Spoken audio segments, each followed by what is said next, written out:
Hello everyone, मेरा नाम है सुधांशु दुबे और एक बार फिर हाजिर हूं आप सभी के बीच में संजीवनी जेई के लेक्चर नंबर 9 के अंदर। साहब, हमने लास्ट टर्न पे बहुत सारी चर्चाएं की थी। खैर, आज के लेक्चर शुरू करने से पहले आप सभी प्यारे भाइयों को और प्यारी बहनों को रक्षाबंधन की ढेरों शुभकामनाएं। ठीक है, एक रक्षाबंधन इस बात का भी कि केमिस्ट्री के उस बंधन में बांधने का कि आपका एक सवाल गलत ना हो, खासकर इनऑर्गेनिक केमिस्ट्री को लेकर। चलिए, इसी प्रण के साथ आज के लेक्चर की मैं शुरुआत करने जा रहा हूं। ठीक है, तो सबसे पहली चीज, आज का हमारा गोल क्या रहने वाला है एज यूजुअल। तो बेटा जी, आज हम पढ़ने वाले हैं बॉन्ड एंगल के बारे में। और हमने लास्ट टर्न पे छोड़ के गए थे कुछ टॉपिक को, याद है आप लोगों को? Variable hybridization state. आज चर्चा करेंगे उस पर, बहुत सारी बातें उसके ऊपर सीखेंगे। तो चलिए इसी के साथ शुरू करते हैं। तो आइए यहां पे जरा गौर से देखिए। सबसे पहली चीज मेरे भाई, बॉन्ड एंगल की अगर तुमसे बात की जाए, जो तुमसे सवाल पूछा जाएगा वो वेरिएबल हाइब्रिडाइजेशन स्टेट कराने से पहले मुझे एक छोटा सा टॉपिक और याद आ रहा है, दैट इज बॉन्ड एंगल। आपसे बॉन्ड एंगल पे भी सवाल पूछा जा सकता है, बॉन्ड एंगल में कैसे घुमाया जा सकता है। तो आइए चलो यहां पे जरा देखा जाए कि अगर मैं बात करूं बेटा बॉन्ड एंगल के बारे में, ठीक है, बंधन की बात की है तो बॉन्ड एंगल भी देख ही लेते हैं, है ना। बॉन्ड एंगल, ठीक है, बॉन्ड एंगल। अब देखो, बॉन्ड एंगल में दो तरह के सवाल बनेंगे। कैसे सवाल बनेंगे?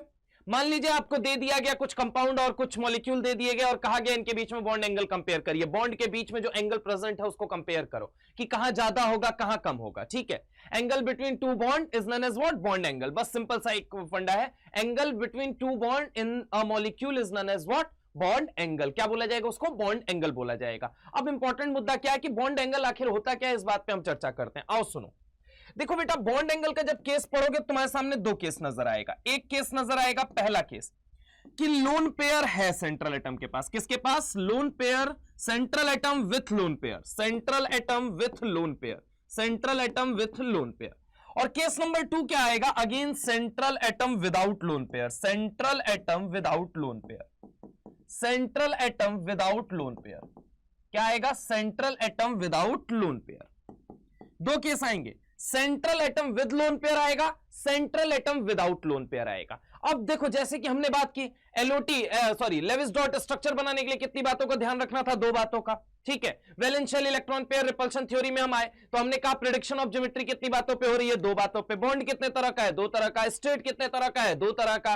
ठीक है, अनइक्वल शेयरिंग कितने तरह की है? दो तरह की। शेयरिंग कितने तरह की है? दो तरह की। आयन कितने तरह के हैं? दो तरह के। वैसे ही अगर मैं बात करूं केमिस्ट्री किन बातों पे चलती है? दो बातों पे, काइनेटिक्स पे और थर्मोडायनेमिक्स पे। ऐसे ही अगर बॉन्ड एंगल आपको निकालना है तो दो बातें आपको पता होनी चाहिए। पहली चीज आप क्या चेक करोगे? सेंट्रल एटम के पास लोन पेयर है या नहीं है? सेंट्रल एटम के पास लोन पेयर है या नहीं है? क्या चेक करोगे? सेंट्रल एटम के पास लोन पेयर है या नहीं है? क्या चेक करोगे? बोलो लल्ला, सेंट्रल एटम के पास लोन पेयर है या नहीं है? क्या बोलो बोलो, सेंट्रल एटम के पास लोन पेयर है या नहीं है? फिर से बोलो, क्या बोला मैंने? सेंट्रल एटम के पास लोन पेयर है या नहीं है? नहीं है, नहीं है। ठीक है, सबसे पहला फैक्टर क्या चेक करना है? सेंट्रल एटम के पास सब लोन पेयर है या नहीं है। अगर लोन पेयर है, अगर लोन पेयर है, अगर लोन पेयर है तो यहां पे जरा गौर से देखो। पहला केस अगर मैं तुमसे बात करूं, central atom with lone pair and without lone pair. अब देखो यहां पे अगर मैं बात करूं विद लोन पेयर के बाद सराउंडिंग एटम जो है, सराउंडिंग एटम मैं पूरा लिख दे रहा हूं, क्या? सराउंडिंग एटम, सराउंडिंग एटम जिनके बीच में आप कंपेयर कर रहे हैं वो सेम है या डिफरेंट है? सराउंडिंग एटम क्या है? सेम है या डिफरेंट है? क्या चेक करोगे? सराउंडिंग एटम सेम है या डिफरेंट है? क्या है? सेम है या डिफरेंट है? मैंने क्या बोला?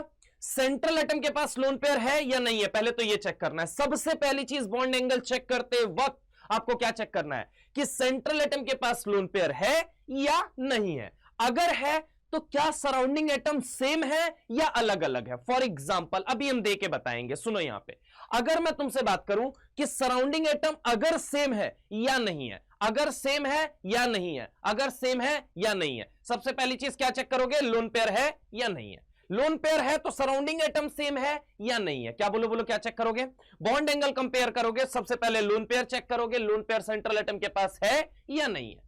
अगर है तो सराउंडिंग एटम सिमिलर है या अलग अलग है? सराउंडिंग एटम सिमिलर है या अलग अलग है? सराउंडिंग एटम सिमिलर है या अलग अलग है? तो अब जैसे कि मैं तुमसे बात करूं, अगर सराउंडिंग एटम सेम हुआ, अगर सराउंडिंग एटम आपका क्या हुआ? सेम हुआ। अगर सराउंडिंग एटम क्या हुआ? बोलो बेटा, सेम हुआ। अगर सराउंडिंग एटम आपका सेम होता है तो आपका एंगल क्या करता है? अगर आपका एंगल मैं बात करूं, सराउंडिंग एटम सेम हुआ तो सेंट्रल एटम की साइज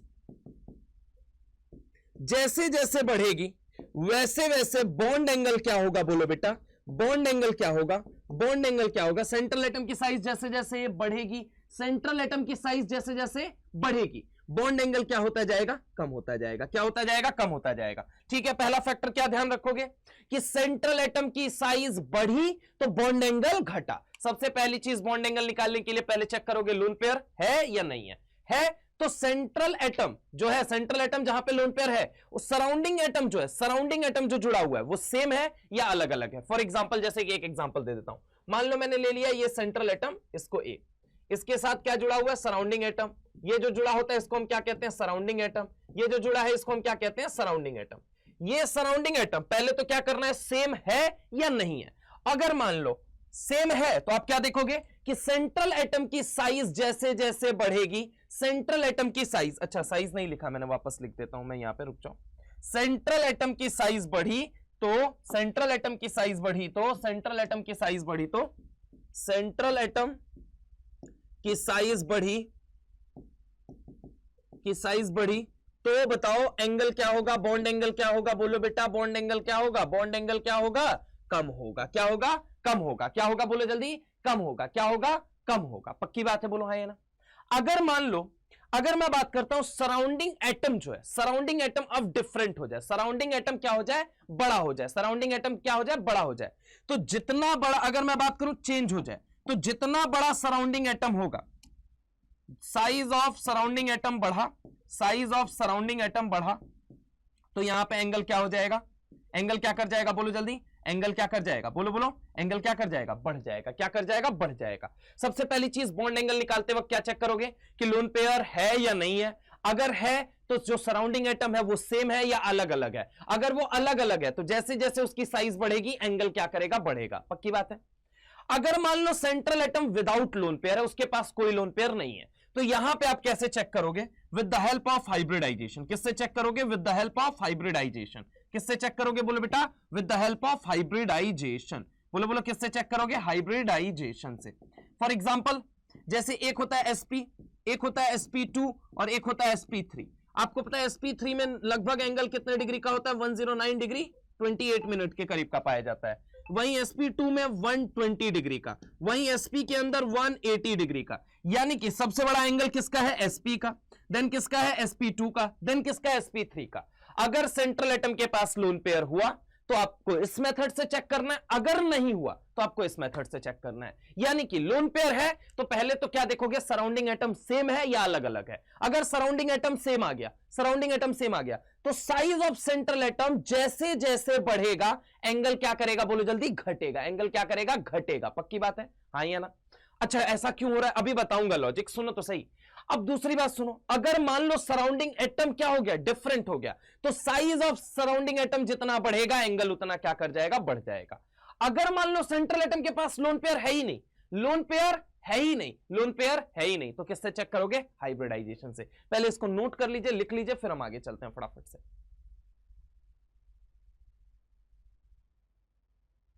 चले देखो, सबसे पहला क्वेश्चन मैं तुम्हारे सामने अगर मैं बात करूं, मैंने ले लिया NH3, मैंने ले लिया PS3, मैंने ले लिया ASS3 और मैंने ले लिया SbS3।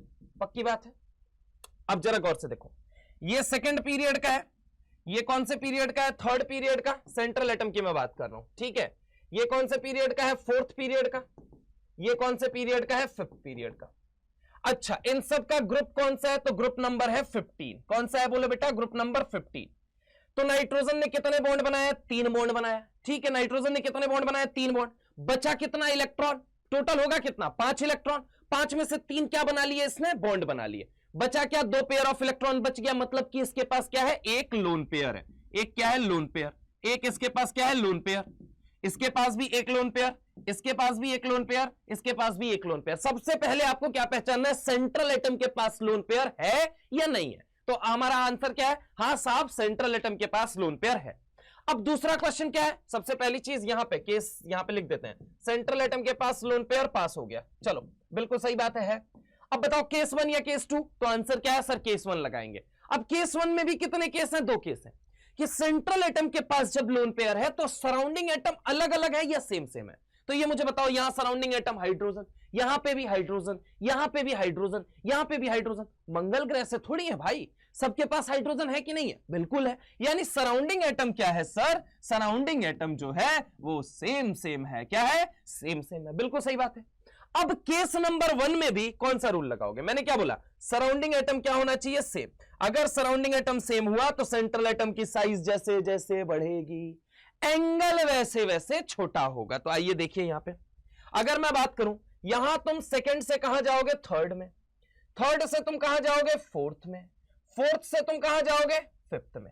तो क्या एक बात मुझे बताओ, सेंट्रल एटम की साइज अगर नंबर ऑफ शेल बढ़ रहे हैं, number of shell, period vary कर रहा है मतलब नंबर ऑफ शेल बढ़ रहा है, नंबर ऑफ शेल बढ़ रहा है मतलब साइज बड़ी होती जा रही है। तो साइज जब बड़ी होगी तो मान लो ऐसे समझो, एक नॉर्मल अगर मैं बात करता हूं, अगर नाइट्रोजन छोटा था, ठीक है, फास्फोरस थोड़ा बड़ा हुआ, यहां पे एस मैंने बात किया और बड़ा हुआ, ठीक है, और यहां एसबी मैंने बात किया बहुत बड़ा हुआ। पक्की बात है, बोलो आइए ना, ये क्या हो गया? बहुत बड़ा हो गया।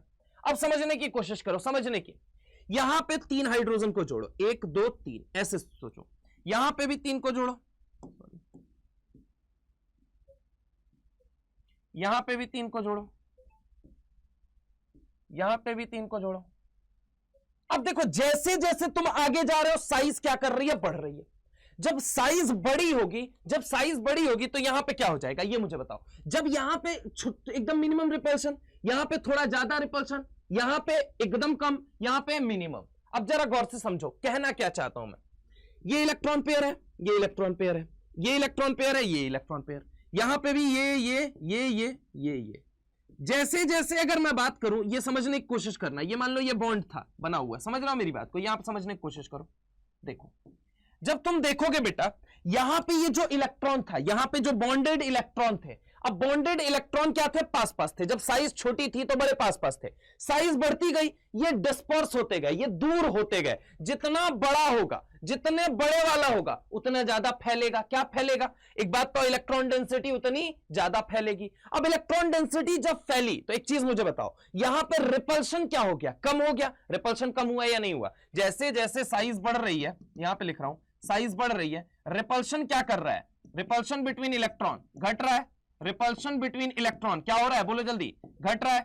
रिपल्शन बिटवीन इलेक्ट्रॉन जो है वो घट रहा है। तो एक चीज मुझे सोच के बताओ, रिपल्शन बिटवीन इलेक्ट्रॉन घट रहा है तो एंगल जो है वो बढ़ेगा या कम होगा? ये मुझे बताओ। एंगल जो है वो बढ़ेगा या कम होगा? तो सर ऑब्वियस है, जब रिपल्सन घटा, यानी कि रिपल्सन उतना लग ही नहीं रहा है, तो एंगल कहां से बढ़ेगा? एंगल को बढ़ाएगा कौन? तो ऑब्वियस है, जैसे जैसे आगे जाएंगे, साइज बढ़ा तो रिपल्शन बिटवीन इलेक्ट्रॉन्स क्या हो गए? कम हो गए। रिपल्शन बिटवीन इलेक्ट्रॉन्स कम हो गए तो बॉन्ड एंगल क्या होता जाएगा? कम होता जाएगा। बॉन्ड एंगल क्या होता जाएगा? बोलो बेटा, कम होता जाएगा। हालांकि ये बेंट एंड ड्रैगो रूल में मैंने बहुत बढ़िया से तुम्हें समझाया था। खैर, the correct order would be what? NH3 PS3 ASS3 and SPS3। पक्की बात है, देख लो इसको, फिर हम नेक्स्ट क्वेश्चन की तरफ चलते हैं। नेक्स्ट क्वेश्चन कराते हैं। इफेक्टिव कोलिजन जो होगा वो क्या होगा? कम होगा। ठीक है, इफेक्टिव रिपल्शन जो होगा वो क्या होगा? कम होगा। Next question, question number 2। ऐसे ही मैंने लिया H2O, मैंने ले लिया H2S, मैंने ले लिया H2SC और मैंने क्या ले लिया? H2T। मैंने ये ले लिया, ठीक है, H2O, H2S, H2T, H2SC, ठीक है, ये मैंने ले लिया। अब देखो यहां पे क्या है, सबसे पहली चीज, ऑक्सीजन के बारे में अगर हम बात करें, कौन से ग्रुप का मेंबर है? तो सर ग्रुप नंबर 16 का मेंबर है। ठीक है, पक्की बात है, ग्रुप नंबर 16 का मेंबर है। उसके अलावा ये कौन से पीरियड का है? सेकेंड। सल्फर थर्ड, सेलेनियम जो है वो फोर्थ, टेरिलियम जो है वो फिफ्थ पीरियड का। तो यहां से यहां गए तो नंबर ऑफ शेल बढ़ा, नंबर ऑफ शेल बढ़ा तो क्या बढ़ेगा? बोलो जल्दी। नंबर ऑफ शेल बढ़ा, नंबर ऑफ शेल बढ़ा, नंबर ऑफ शेल बढ़ा तो साइज क्या करेगी? बढ़ेगी। अब जरा गौर से सोच के बताओ, ऑक्सीजन कौन से ग्रुप का मेंबर है? तो सर ग्रुप नंबर 16 का। बाकी सब ग्रुप नंबर 16 वाले हैं। ओ सनी सेक्सी तेरा पोस्ट, है ना? तो अब देखो ऑक्सीजन के पास कितने इलेक्ट्रॉन होंगे? 6। 6 में से बॉन्ड कितने बना लिए? 2। बचा कितना? 4। मतलब लोन पेयर कितना बनेगा? 2 लोन पेयर। तो क्या इनके पास लोन पेयर है? हाँ साहब, सबके पास कितने लोन पेयर हैं? 2 लोन पेयर हैं। सबके पास 2 लोन पेयर है। यानी कि अब जरा गौर से सुन लो, सेंट्रल एटम के पास लोन पेयर है या नहीं है? बिल्कुल है साहब, है, बिल्कुल है। ठीक है, तो ये तो मामला पास हो गया। सराउंडिंग एटम जो है वो सेम है या अलग है? तो सराउंडिंग एटम की जब बात करोगे तो हर जगह आपको क्या नजर आएगा, ये मुझे बताओ, हाइड्रोजन। और अगर हाइड्रोजन है तो सराउंडिंग एटम क्या हो गया, सेम हो गया। अगर सराउंडिंग एटम सेम हो गया तो मैंने क्या बोला, साइज ऑफ सेंट्रल एटम बढ़ेगा। यहां पे देखो, साइज ऑफ सेंट्रल एटम बढ़ेगा, साइज ऑफ सेंट्रल एटम बढ़ेगा, साइज ऑफ सेंट्रल एटम बढ़ेगा, साइज ऑफ सेंट्रल एटम बढ़ेगा, साइज ऑफ सेंट्रल एटम बढ़ेगा, तो एंगल घटेगा, तो एंगल घटेगा, तो एंगल घटेगा। तो मेरे भाई ऑर्डर क्या हो जाएगा, H2O, then H2S, then H2SC, then H2T। इसको सवाल के रूप में मत लो मेरे भाई, यही सब जेईई मेंस में आपसे पूछा जाएगा। वहां गड़बड़ मत करना, वहां पाप मत करना मालिक, ठीक है। इसलिए ढंग से सुनो, NH3, PS3, SS3, SbS3 सबसे पहला important question, H2O, H2S, H2SC, H2T। आप खूब सारे प्रैक्टिस करिएगा, मैं इंपॉर्टेंट बातें आपको नोट्स में करा रहा हूं, इंपॉर्टेंट बातें यहां पे करा रहा हूं। आप नोट, अब इसके बाद आप सवाल करोगे, आपसे सवाल डेफिनेटली लगेंगे, ठीक है। चलो आगे आते हैं, इसको पहले देख लो फिर हम आगे चलते हैं। फटाफट इसको फटाफट से देख लीजिए। चलो इसके बाद अगला क्वेश्चन, मैंने ले लिया OH2, मैंने क्या ले लिया, OH2, फिर मैंने क्या ले लिया, OCS3, ठीक है। इसको मैंने क्या कह दिया, OC2H5, ठीक है, C2H5। बेटा देखो, इसको कहते हैं मिथाइल ग्रुप। क्या कहते हैं, मिथाइल। क्या कहते हैं, मिथाइल, ठीक है। ऑर्गेनिक जब पढ़ाएंगे तो ऑर्गेनिक जब आप पढ़ेंगे तो आप जानेंगे क्या कि इसको क्या कहते हैं, मिथाइल, और इसको क्या कहते हैं, इथाइल कहते हैं। क्या कहते हैं, बोलो बेटा, इथाइल। कितने इथाइल मिथाइल नजर आ रहे हैं, तो सर 2 मिथाइल नजर आ रहे हैं, तो हम इसको क्या बोलेंगे, di methyl, di methyl ether. क्या बोलेंगे, बोलो जल्दी, डाई मिथाइल ईथर। यहां पे अगर मैं बात करूं कि यहां पे कितने नजर आ रहे हैं, ये क्या है, बोलो जल्दी, ये भी क्या है, आपका इथाइल है, तो हम इसको क्या बोलेंगे, डाई इथाइल ईथर। क्या बोलेंगे, बोलो जल्दी, डाई इथाइल ईथर बोलेंगे। क्या बोलेंगे, डाई इथाइल ईथर बोलेंगे। पक्की बात है। एक वाटर लिया, एक आपने डाई मिथाइल ईथर लिया, और एक क्या लिया आपने, डाई इथाइल ईथर। अब देखो जरा गौर से, यहां पे क्या सेंट्रल एटम के पास लोन पेयर है, तो ऑक्सीजन साहब अगर मैं बात करूं ग्रुप नंबर कौन से का है, 16 का है। क्या है, बोलो जल्दी, 16 का।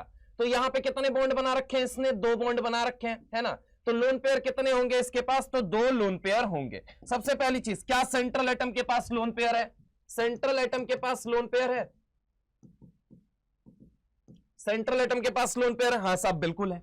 अब ये मुझे बताओ कि सेंट्रल एटम वेरी कर रहा है इस बार या सराउंडिंग एटम, तो सेंट्रल एटम क्या है, हर जगह सेम है, यहां भी ऑक्सीजन, यहां भी ऑक्सीजन, यहां पे भी ऑक्सीजन। वेरी क्या कर रहा है, सराउंडिंग एटम। अब सराउंडिंग एटम जैसे जैसे साइज में बड़ा होगा, उसके बीच में रिपल्शन क्या लगेगा, ये मुझे बताओ, कम लगेगा या ज्यादा लगेगा, तो आंसर क्या है सर, ज्यादा लगेगा। अब जैसे कि यहां पे अगर मैं बात करूं तो यहां पे सबसे ज्यादा रिपल्सन लगेगा, क्यों, क्योंकि यहां पे क्या है, C2H5, C2H5 एक बल्की ग्रुप है, एक बड़ा ग्रुप है, समझ रहा हूं मेरी बात को। तो अगर मैं बात करूं, इसका मॉलिक्यूलर मास चूंकि ज्यादा है, मॉलिक्यूलर मास निकालोगे तो यहां पे क्या आएगा, ज्यादा आएगा, इसलिए हमने इसको क्या कहा, ये क्या है, बल्की ग्रुप है। कैसा ग्रुप है, बोलो बेटा, बल्की ग्रुप है। और बल्की ग्रुप है इसलिए इसमें क्या लगेगा, सबसे ज्यादा रिपल्सन लगेगा।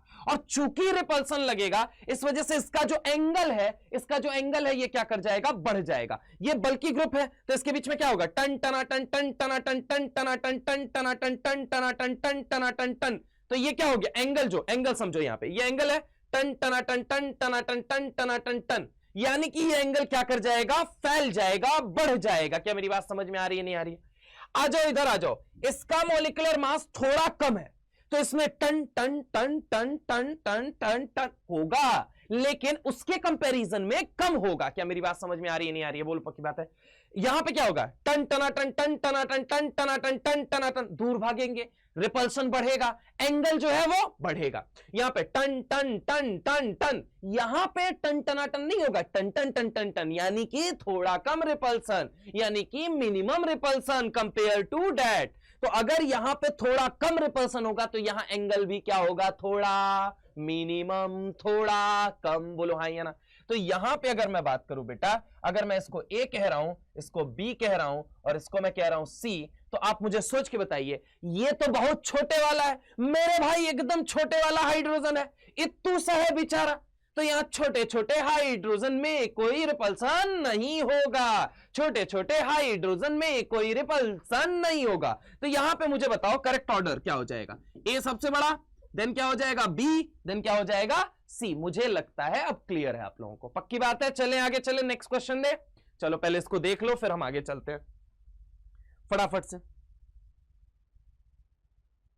ठीक है। चलिए आओ इधर आओ। अगला क्वेश्चन है, मैंने ले लिया NF3, मैंने ले लिया NCl3, मैंने ले लिया NBr3, मैंने ले लिया NI3, ठीक है। अब जरा गौर से सुनो, इसमें क्या होगा। तो सर सेंट्रल एटम के पास लोन पेयर है, अभी इतना निकालना सीख चुके हैं आप लोगों को पता है कि हाँ साहब एक एक लोन पेयर सब पे है, एक एक लोन पेयर सब पे होता है, निकाल लीजिएगा अपना, ठीक है। घर बैठ के जब भी खाली समय हो, मन ना लग रहा हो, कोई काम करने की इच्छा ना हो, तो लोन पेयर का नंबर निकालना शुरू कर देना, ठीक है। सेंट्रल एटम के पास लोन पेयर है साहब, बिल्कुल है सर, सेंट्रल एटम के पास बिल्कुल लोन पेयर है। अब हमें यह चेक करना है सराउंडिंग एटम, सराउंडिंग एटम के पास आइए। देखिए अगर मैं आपसे बात करता हूं सराउंडिंग एटम, तो सराउंडिंग एटम क्या है, डिफरेंट है, क्या है, डिफरेंट है। तो अगर ये डिफरेंट है, कौन सा केस लगेगा, केस नंबर 2 लगेगा। कौन सा केस लगेगा, केस नंबर 2। अगर सेंट्रल एटम के पास लोन पेयर है और सराउंडिंग एटम अलग है, तो अब सराउंडिंग एटम की साइज देख लो। अब ये कौन से पीरियड का है, ये कौन से पीरियड का है, सेकंड, ये कौन से पीरियड का है, थर्ड, ये कौन से पीरियड का है, फोर्थ, ये कौन से पीरियड का है, 5। मतलब जैसे जैसे मैं आगे जा रहा हूं, साइज ऑफ सराउंडिंग एटम बढ़ रही है। और अगर साइज ऑफ सराउंडिंग एटम बढ़ेगी, टन टन टन टन टन टन टन टन टन बढ़ेगा, टन टन टन टन टन टन टन टन टन अगर बढ़ेगा यानी रिपल्सन बढ़ेगा, और रिपल्सन बढ़ेगा तो एंगल बढ़ेगा, एंगल बढ़ेगा तो NF3 से ज्यादा NCl3, NCl3 से ज्यादा NBr3, NBr3 से ज्यादा NI3। NCERT Mata Rani chapter का नाम पी ब्लॉक, जो कि आपके बोर्ड से डिलीट कर दिया गया है।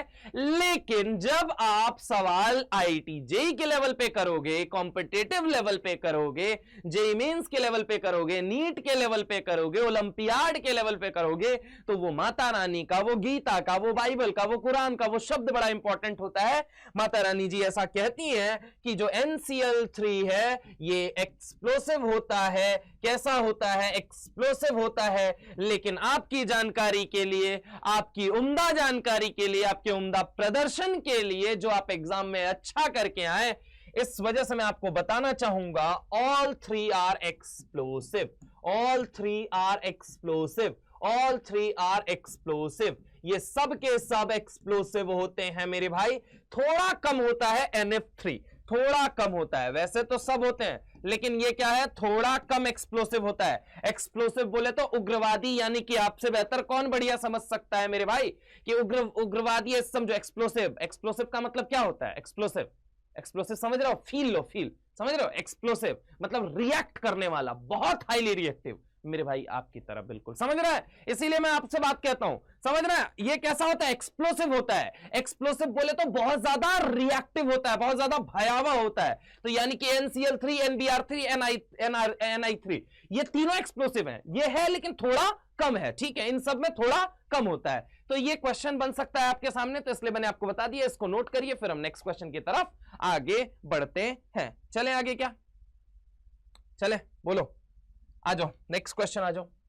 क्वेश्चन नंबर अगला, OF2, उसके बाद Cl2O, उसके बाद Br2O। पहले तो ये मुझे बताओ, इसको OF2 लिखा है आपने, इसको Cl2O लिख रहे हो और इसको Br2O लिख रहे हो, ऐसा क्यों?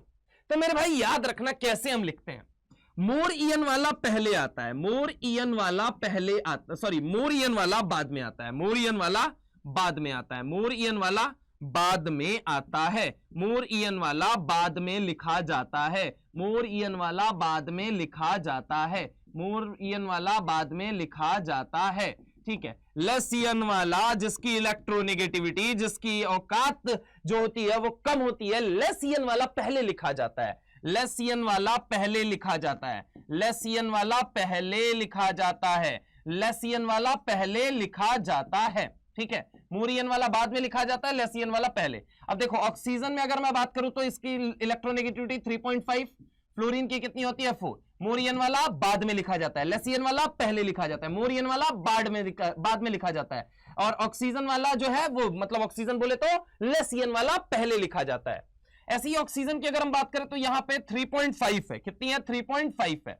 वहीं क्लोरीन की देखोगे लल्ला तो कितनी होती है, 3 होती है। तो अगर मैं बात करूं लेसियन वाला पहले लिखो, मोरियन वाला बाद में। देखना OF2 लिखा मैंने, लेकिन कभी भी मैं OH2 नहीं लिखता हूं, मैं लिखता हूं H2O। वाटर जब भी लिखा जाएगा तो H2O, क्योंकि मोरियन वाला बाद में, लेसियन वाला पहले, ठीक है। तो यहां पे अगर हम बात करें इसकी इलेक्ट्रोनेगेटिविटी 3.5 और इसकी लगभग 2.75 कह लो या 2.8 कह लो, तो मोरियन वाला बाद में लिखा जाता है, लेसियन वाला पहले लिखा जाता है। मोरियन वाला बाद में, लेसियन वाला पहले लिखा जाता है। समझ रहे हो मेरी बात को? तो जो मोरियन वाला होता है वो हमेशा बाद में, लेसियन वाला पहले। अब हमें आइडेंटिफाई करना है तीनों के केस में लेसिन नंबर कौन है सर, ऑक्सीजन। सेंट्रल एटम कौन है, ऑक्सीजन। यानी कि अगर मैं बात करूं ऑक्सीजन कौन से ग्रुप का मेंबर है सर, 16। आउटर मोस्ट शेल में कितने इलेक्ट्रॉन है सर, 6। उनमें से बॉन्ड कितनों के साथ बनाएगा, 2। बचा कितना, 4। लोन पेयर कितना हुआ, 2। मतलब सबके पास क्या है, 2 लोन पेयर, 2 लोन पेयर। अगर सेंट्रल एटम के पास लोन पेयर है तो ये चेक करो सराउंडिंग एटम सेम है या अलग अलग है, सेम है या अलग अलग है, सेम है या अलग अलग है, सेम है या अलग अलग है। तो सर हर जगह क्या नजर आ रहा है मुझे, सराउंडिंग एटम अलग अलग नजर आ रहा है। ये सेकंड पीरियड का है, ये थर्ड पीरियड का है, ये फोर्थ पीरियड का है। सेकंड से थर्ड जाओगे, थर्ड से फोर्थ जाओगे, सेकंड से थर्ड जाओगे, थर्ड से फोर्थ जाओगे, सेकंड से थर्ड जाओगे, थर्ड से फोर्थ जाओगे, तो साइज क्या करेगी, बढ़ेगी, क्योंकि नंबर ऑफ शेल क्या करेंगे, बढ़ेंगे। सेकंड से थर्ड, थर्ड से फोर्थ, नंबर ऑफ शेल बढ़ेंगे, तो साइज बढ़ेगी। और अगर साइज बढ़ेगी तो एंगल बढ़ेगा, रिपल्शन बढ़ेगा, टन टनाटन टन टनाटन टन टनाटन बढ़ेगा। और टन टनाटन टन टनाटन टन टनाटन अगर बढ़ेगा तो यहां पे एंगल भी बढ़ेगा। अरे बोलो ना यार, पक्की बात है। यानी कि अगर मैं बात करूं यहां पे क्या हो जाएगा, OF2 से बड़ा एंगल OCl2 का, और OCl2 से बड़ा एंगल OBr2 का। याद करो मैंने बेंट कराते वक्त भी एक सवाल कराया था, OH2 और OF2 पूछ लिया जाए। चलो वो लीक से हट के थोड़ा सा यहां पे लिख दे रहा हूं, OF2 और OH2 लिख दिया, सॉरी OH2 कह रहा हूं, H2O लिख दिया जाए। क्या लिख दिया जाए, H2O। तो आपको पता है एंगल कहां ज्यादा होता है, H2O में ज्यादा होता है। ऐसे ही मैंने मिक्स करके एक और करवाया था, एक करवाया था OF2, एक कराया था H2O और एक कराया था OCl2, ठीक है। तो यहां पे अगर मैं बात करूं तो यहां पे जरा गौर से समझने की कोशिश करना। ये जो है, सॉरी OCl2 क्यों लिख रहा हूं, Cl2O, क्या Cl2O, यहां पे क्या हुआ करता था, मैंने बताया था कि Cl2O का सबसे ज्यादा होगा, उसके बाद किसका होगा, H2O का होगा, उसके बाद किसका होगा, OF2 का। अब इसका रीजन, इसका लॉजिक मैंने दो लेक्चर पहले आई थिंक है ना, एक लेक्चर पहले जब मैं बेंट रूल पढ़ा रहा था तो मैंने प्रॉपर लिखवाया था। तो ये एक इंपॉर्टेंट सवाल बन सकता है इनके साथ। समझ रहे हो मेरी बात को, पक्की बात है।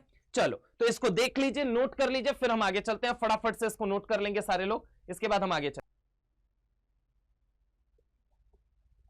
चले बोलिए। आइए नेक्स्ट अगला क्वेश्चन लेते हैं। मान लो बेटा मैंने ले लिया क्या, BeCl2, ठीक है। उसके बाद मैंने क्या ले लिया, BeCl2, देन क्या मैंने ले लिया, BeCl3, देन मैंने क्या ले लिया, CCl4। अब सबसे पहली चीज चेक करते हैं, क्या सेंट्रल एटम के पास लोन पेयर है। बोरोन, अगर मैं बात करूं बेरिलियम की, बेरिलियम कौन से ग्रुप का, ग्रुप नंबर 2, मतलब कितने इलेक्ट्रॉन, 2। दोनों के दोनों क्या बनाएंगे, single bond with chlorine, lone pair 0। Loan pair क्या है यहां पे, 0। अब बोरॉन ग्रुप नंबर कौन से का है, 13। आउटर मोस्ट शेल में कितने इलेक्ट्रॉन, 3। तीनों कहां चले गए, बॉन्ड बनाने के लिए, लोन पेयर 0। कार्बन कौन से ग्रुप का, 14। लोन पेयर क्या है इसके पास, 0, क्योंकि चारों के चारों कहां चले गए, बॉन्ड बनाने के लिए। सेंट्रल एटम के पास लोन पेयर है या नहीं है, तो ये किसका केस बन गया, नहीं है। अगर नहीं है तो क्या चेक करोगे आप, हाइब्रिडाइजेशन। क्या चेक करोगे, हाइब्रिडाइजेशन। इसका हाइब्रिडाइजेशन क्या होता है, तो इसका हाइब्रिडाइजेशन होता है, बोलो बेटा, sp, और इसका क्या हो जाएगा, sp2, और इसका क्या हो जाएगा, sp3। यानी कि अगर मैं बात करूं, जैसे जैसे मैं आगे जा रहा हूं मेरे भाई, परसेंट एस कैरेक्टर घट रहा है। क्यों, क्योंकि यहां 50% था तो यहां 33.3% है, और यहां पे लगभग 25% है। तो परसेंटेज कैरेक्टर आगे जाने पे घट रहा है, परसेंटेज कैरेक्टर आगे जाने पे घट रहा है। भगवान सबको सब कुछ नहीं देता। अगर उसने एस को भरपूर एंगल दिया तो पी को भरपूर डायरेक्शन दिया। अगर एस को उसने भरपूर एंगल दिया तो पी को उसने भरपूर डायरेक्शन दिया। अरे हां ना बोलो यार, पक्की बात है। यानी कि मैं अगर तुमसे बात करता हूं कि जैसे जैसे मैं आगे जाऊंगा परसेंटेज कैरेक्टर घटेगा, मतलब मेरा एंगल भी क्या होगा, घटेगा, क्योंकि भगवान सबको सब कुछ नहीं देता। वो किसी को भरपूर एंगल दे के रखा है तो उसने किसी को भरपूर डायरेक्शन दे के रखा है। एस जितना ज्यादा उतना ही ज्यादा एंगल। तो परसेंटेज कैरेक्टर सबसे ज्यादा कहां पे, यहां पे एंगल लगभग 180 डिग्री के करीब पाया जाता है। यहां पे अगर मैं बात करूं तो एंगल कितना, लगभग यहां पाया जाता है 120 डिग्री के, और यहां पे 109 डिग्री 28 मिनट के करीब पाया जाता है। तो अगर मैं बात करूं सबसे ज्यादा एंगल किसमें, BCl2, BCl3, देन क्या हो जाएगा, CCl4। पक्की बात है। चलें आगे चलें, चलिए आगे चलते हैं। Question number 2, CCl4, SiCl4,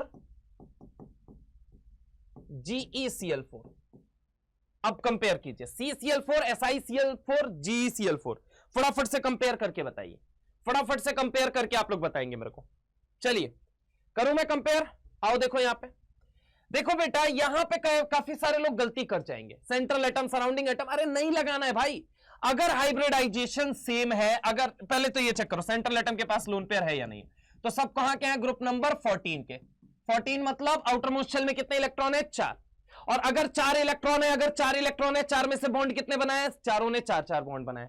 lone pair कितना आ गया, 0। कितना आ गया, 0। तो सेंट्रल एटम के पास लोन पेयर, सेंट्रल एटम के पास लोन पेयर, यहां पे कितना है, 0, यहां पे कितना है, 0, यहां पे भी कितना है, 0। पक्की बात है, बोलो हाँ ये ना। सेंट्रल एटम के पास लोन पेयर क्या है, 0 है। अगर लोन पेयर सेंट्रल एटम के पास हो गया 0, अगर सेंट्रल एटम के पास लोन पेयर 0 हो गया, तो आपको कौन सा केस लगाना है, केस नंबर 2। केस नंबर 2 में हम क्या बोल रहे थे, हाइब्रिडाइजेशन के बेसिस पे चेक करो। चलो इसका हाइब्रिडाइजेशन निकालते हैं। तो CCl4 कैसा दिखेगा, कुछ ऐसा दिखेगा। लो यहां पे निकाल, यहां पे देखो SI अगर मैं बात करूं, यहां SI रख दो, SiG रख दो। तो इसके केस में हाइब्रिडाइजेशन तो कितने सिग्मा आ रहा है, 1 2 3 4, हाइब्रिडाइजेशन sp3। इसका कितना आया, sp3। इसका कितना आया, sp3।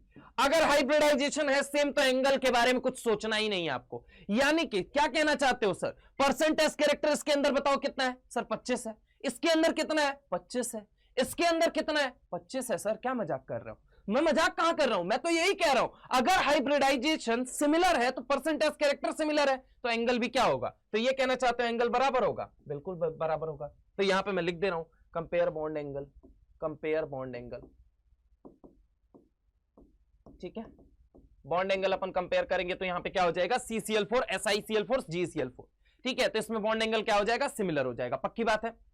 आगे आ जाओ क्वेश्चन नंबर 3 में। क्वेश्चन नंबर 3, मान लो मैंने ले लिया BF3, और मैंने क्या ले लिया, BCl3, और मैंने क्या ले लिया, BI3।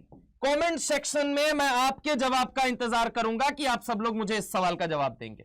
इस सवाल का जवाब कुछ बच्चे दे भी रहे थे, मैंने पढ़ा, उनका नाम भी देखा। ठीक है, बहुत बढ़िया, आप लोग लगे रहिए बेटा जी। अब आपको काम है आपका कि आपको कमेंट सेक्शन के अंदर इनका जवाब देना है। मुझे इनका जवाब आपको देना है कि इनके बीच में एंगल हम क्या करेंगे, कंपेयर करेंगे तो एंगल क्या आएगा, किसका बड़ा किसका छोटा है, या फिर बराबर होगा। बहुत दिमाग लगा के करिएगा बेटा, जनरली बच्चे गलत करते हैं, इसलिए मैं पहले बता दे रहा हूं। बोरॉन जो है ये कौन से ग्रुप का मेंबर है, ग्रुप नंबर 13 का। ठीक है, तो यहां पे गलती नहीं करनी है, इसको देख लीजिए, नोट कर लीजिए, छाप लीजिए, फिर हम आगे चलते हैं। और इस सवाल का इंतजार मैं आपका कमेंट बॉक्स के अंदर जरूर करूंगा। तो फटाफट से इसको नोट कर लीजिए, फिर आगे चलते हैं। चलिए नोट कर लिया, चले आगे चले, बोलो बोलो भाई, चले आगे। चलिए आइए यहां पे देखो बेटा, यहां पे अगर मैं बात करूं तो अब जो अपना नेक्स्ट टॉपिक है that is variable hybridization. Variable hybridization, क्या बोलो बोलो, variable hybridization with respect to physical state, with respect to physical state. तो कहना क्या चाहते हो सर, क्या फिजिकल स्टेट बोले तो एक स्टेट होती है आपकी, कौन सी बोले बेटा, एक कौन सी होती है, सॉलिड, एक आपने पढ़ी है कौन सी होती है, लिक्विड, और एक कौन सा होता है, गैस। एक होता है सॉलिड, एक होता है लिक्विड, एक होता है गैस। तो क्या कहना क्या चाहते हो आप कि फिजिकल स्टेट बदलती है तो हाइब्रिडाइजेशन भी बदलता है। यानी कि आप ये कहना चाहते हो कि फिजिकल स्टेट जब बदलती है तो हाइब्रिडाइजेशन बदलता है। हां बेटा, कुछ मॉलिक्यूल ऐसे हैं जिनमें फिजिकल स्टेट जब बदलता है तो मैंने देखा है कि उनके अंदर हाइब्रिडाइजेशन भी बदल जाता है। क्या करोगे, समय की मांग है। फिजिकल स्टेट लोगों का बदला, वो हाइब्रिडाइजेशन भी बदल देते हैं साहब। और आप इंसानों की बात करते हैं। अरे ये मॉलिक्यूल मेरे भाई, कुछ ऐसे मॉलिक्यूल हैं केमिस्ट्री में, कुछ ऐसे मॉलिक्यूल हैं जो कि फिजिकल स्टेट बदलते ही अपना, कहा जाता है, हाइब्रिडाइजेशन बदल देते हैं। गलती उनकी नहीं है, गलती उनकी नहीं है। केमिस्ट्री लॉजिक देता है इन बातों का कि आखिर ऐसा क्यों हो रहा है। यानी कि आप यह कहना चाहते हो hybridization depends upon physical state. फिर से सुनना, बहुत गहरी बात बोल रहा हूं। Hybridization depends upon physical state नहीं साहब, हाइब्रिडाइजेशन फिजिकल स्टेट पे डिपेंड नहीं करता है। कुछ ऐसे मॉलिक्यूल हैं जिनका फिजिकल स्टेट बदलता है तो वो डिफरेंट हाइब्रिडाइजेशन शो करते हैं। मतलब hybridization does not depends upon physical state. Yes, right. Hybridization physical state के साथ नहीं बदलता है मेरे भाई। हाइब्रिडाइजेशन फिजिकल स्टेट के साथ नहीं बदलता है। Hybridization does not depends upon physical state. Hybridization does not depends upon physical state. लेकिन कुछ ऐसे मॉलिक्यूल हैं जिनका हाइब्रिडाइजेशन फिजिकल स्टेट चेंज होने पे बदल जाता है। हाइब्रिडाइजेशन नहीं बदलता। हाइब्रिडाइजेशन इन द सेंस मैं पूरे सारे कंपाउंड के रेस्पेक्ट में बोल रहा हूं। Hybridization does not depends upon physical state. मैं लिख दे रहा हूं यहां पे, यहीं पे लिख दे रहा हूं। हाँ, हाइब्रिडाइजेशन, कोई हड़बड़ाइजेशन नहीं बोलेगा, सब लोग बोलेंगे hybridization. Hybridization does not depends upon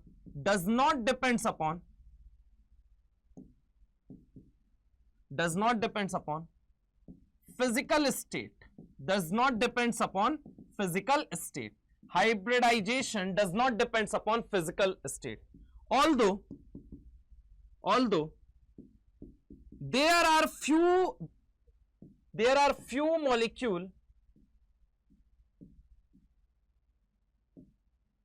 molecule or compound, कुछ भी कह लो, there are few molecule or compound which changes their hybridization with change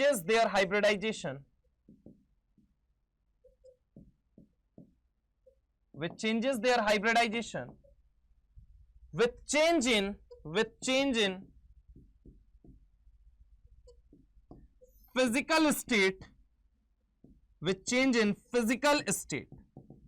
कुछ ऐसे मॉलिक्यूल हैं मेरे भाई केमिस्ट्री में जो फिजिकल स्टेट बदलते ही अपना हाइब्रिडाइजेशन अलग शो करना शुरू कर देते हैं।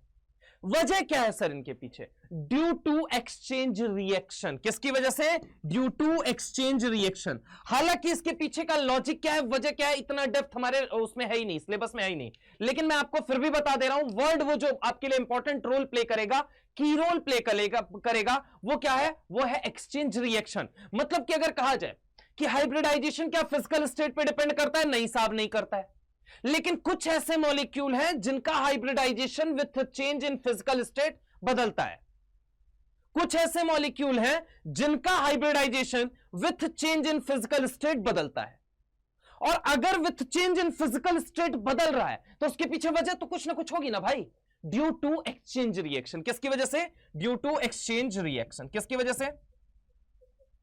Due to exchange reaction. Exchange reaction की वजह से ऐसा हो रहा है। किसकी वजह से हो रहा है? एक्सचेंज रिएक्शन की वजह से। किसकी वजह से? एक्सचेंज रिएक्शन की वजह से। Is it clear to you all? यानी कि अगर मैं बात करूं, hybridization does not depends on physical state, although there are few molecule which changes their hybridization with change in physical state due to exchange reaction. Exchange reaction होने के कारण उनका जो हाइब्रिडाइजेशन है वो क्या हो जाता है? बदल जाता है। और चूंकि बदल जाता है, लोग बदल जाते हैं, इसलिए वर्ड क्या यूज किया?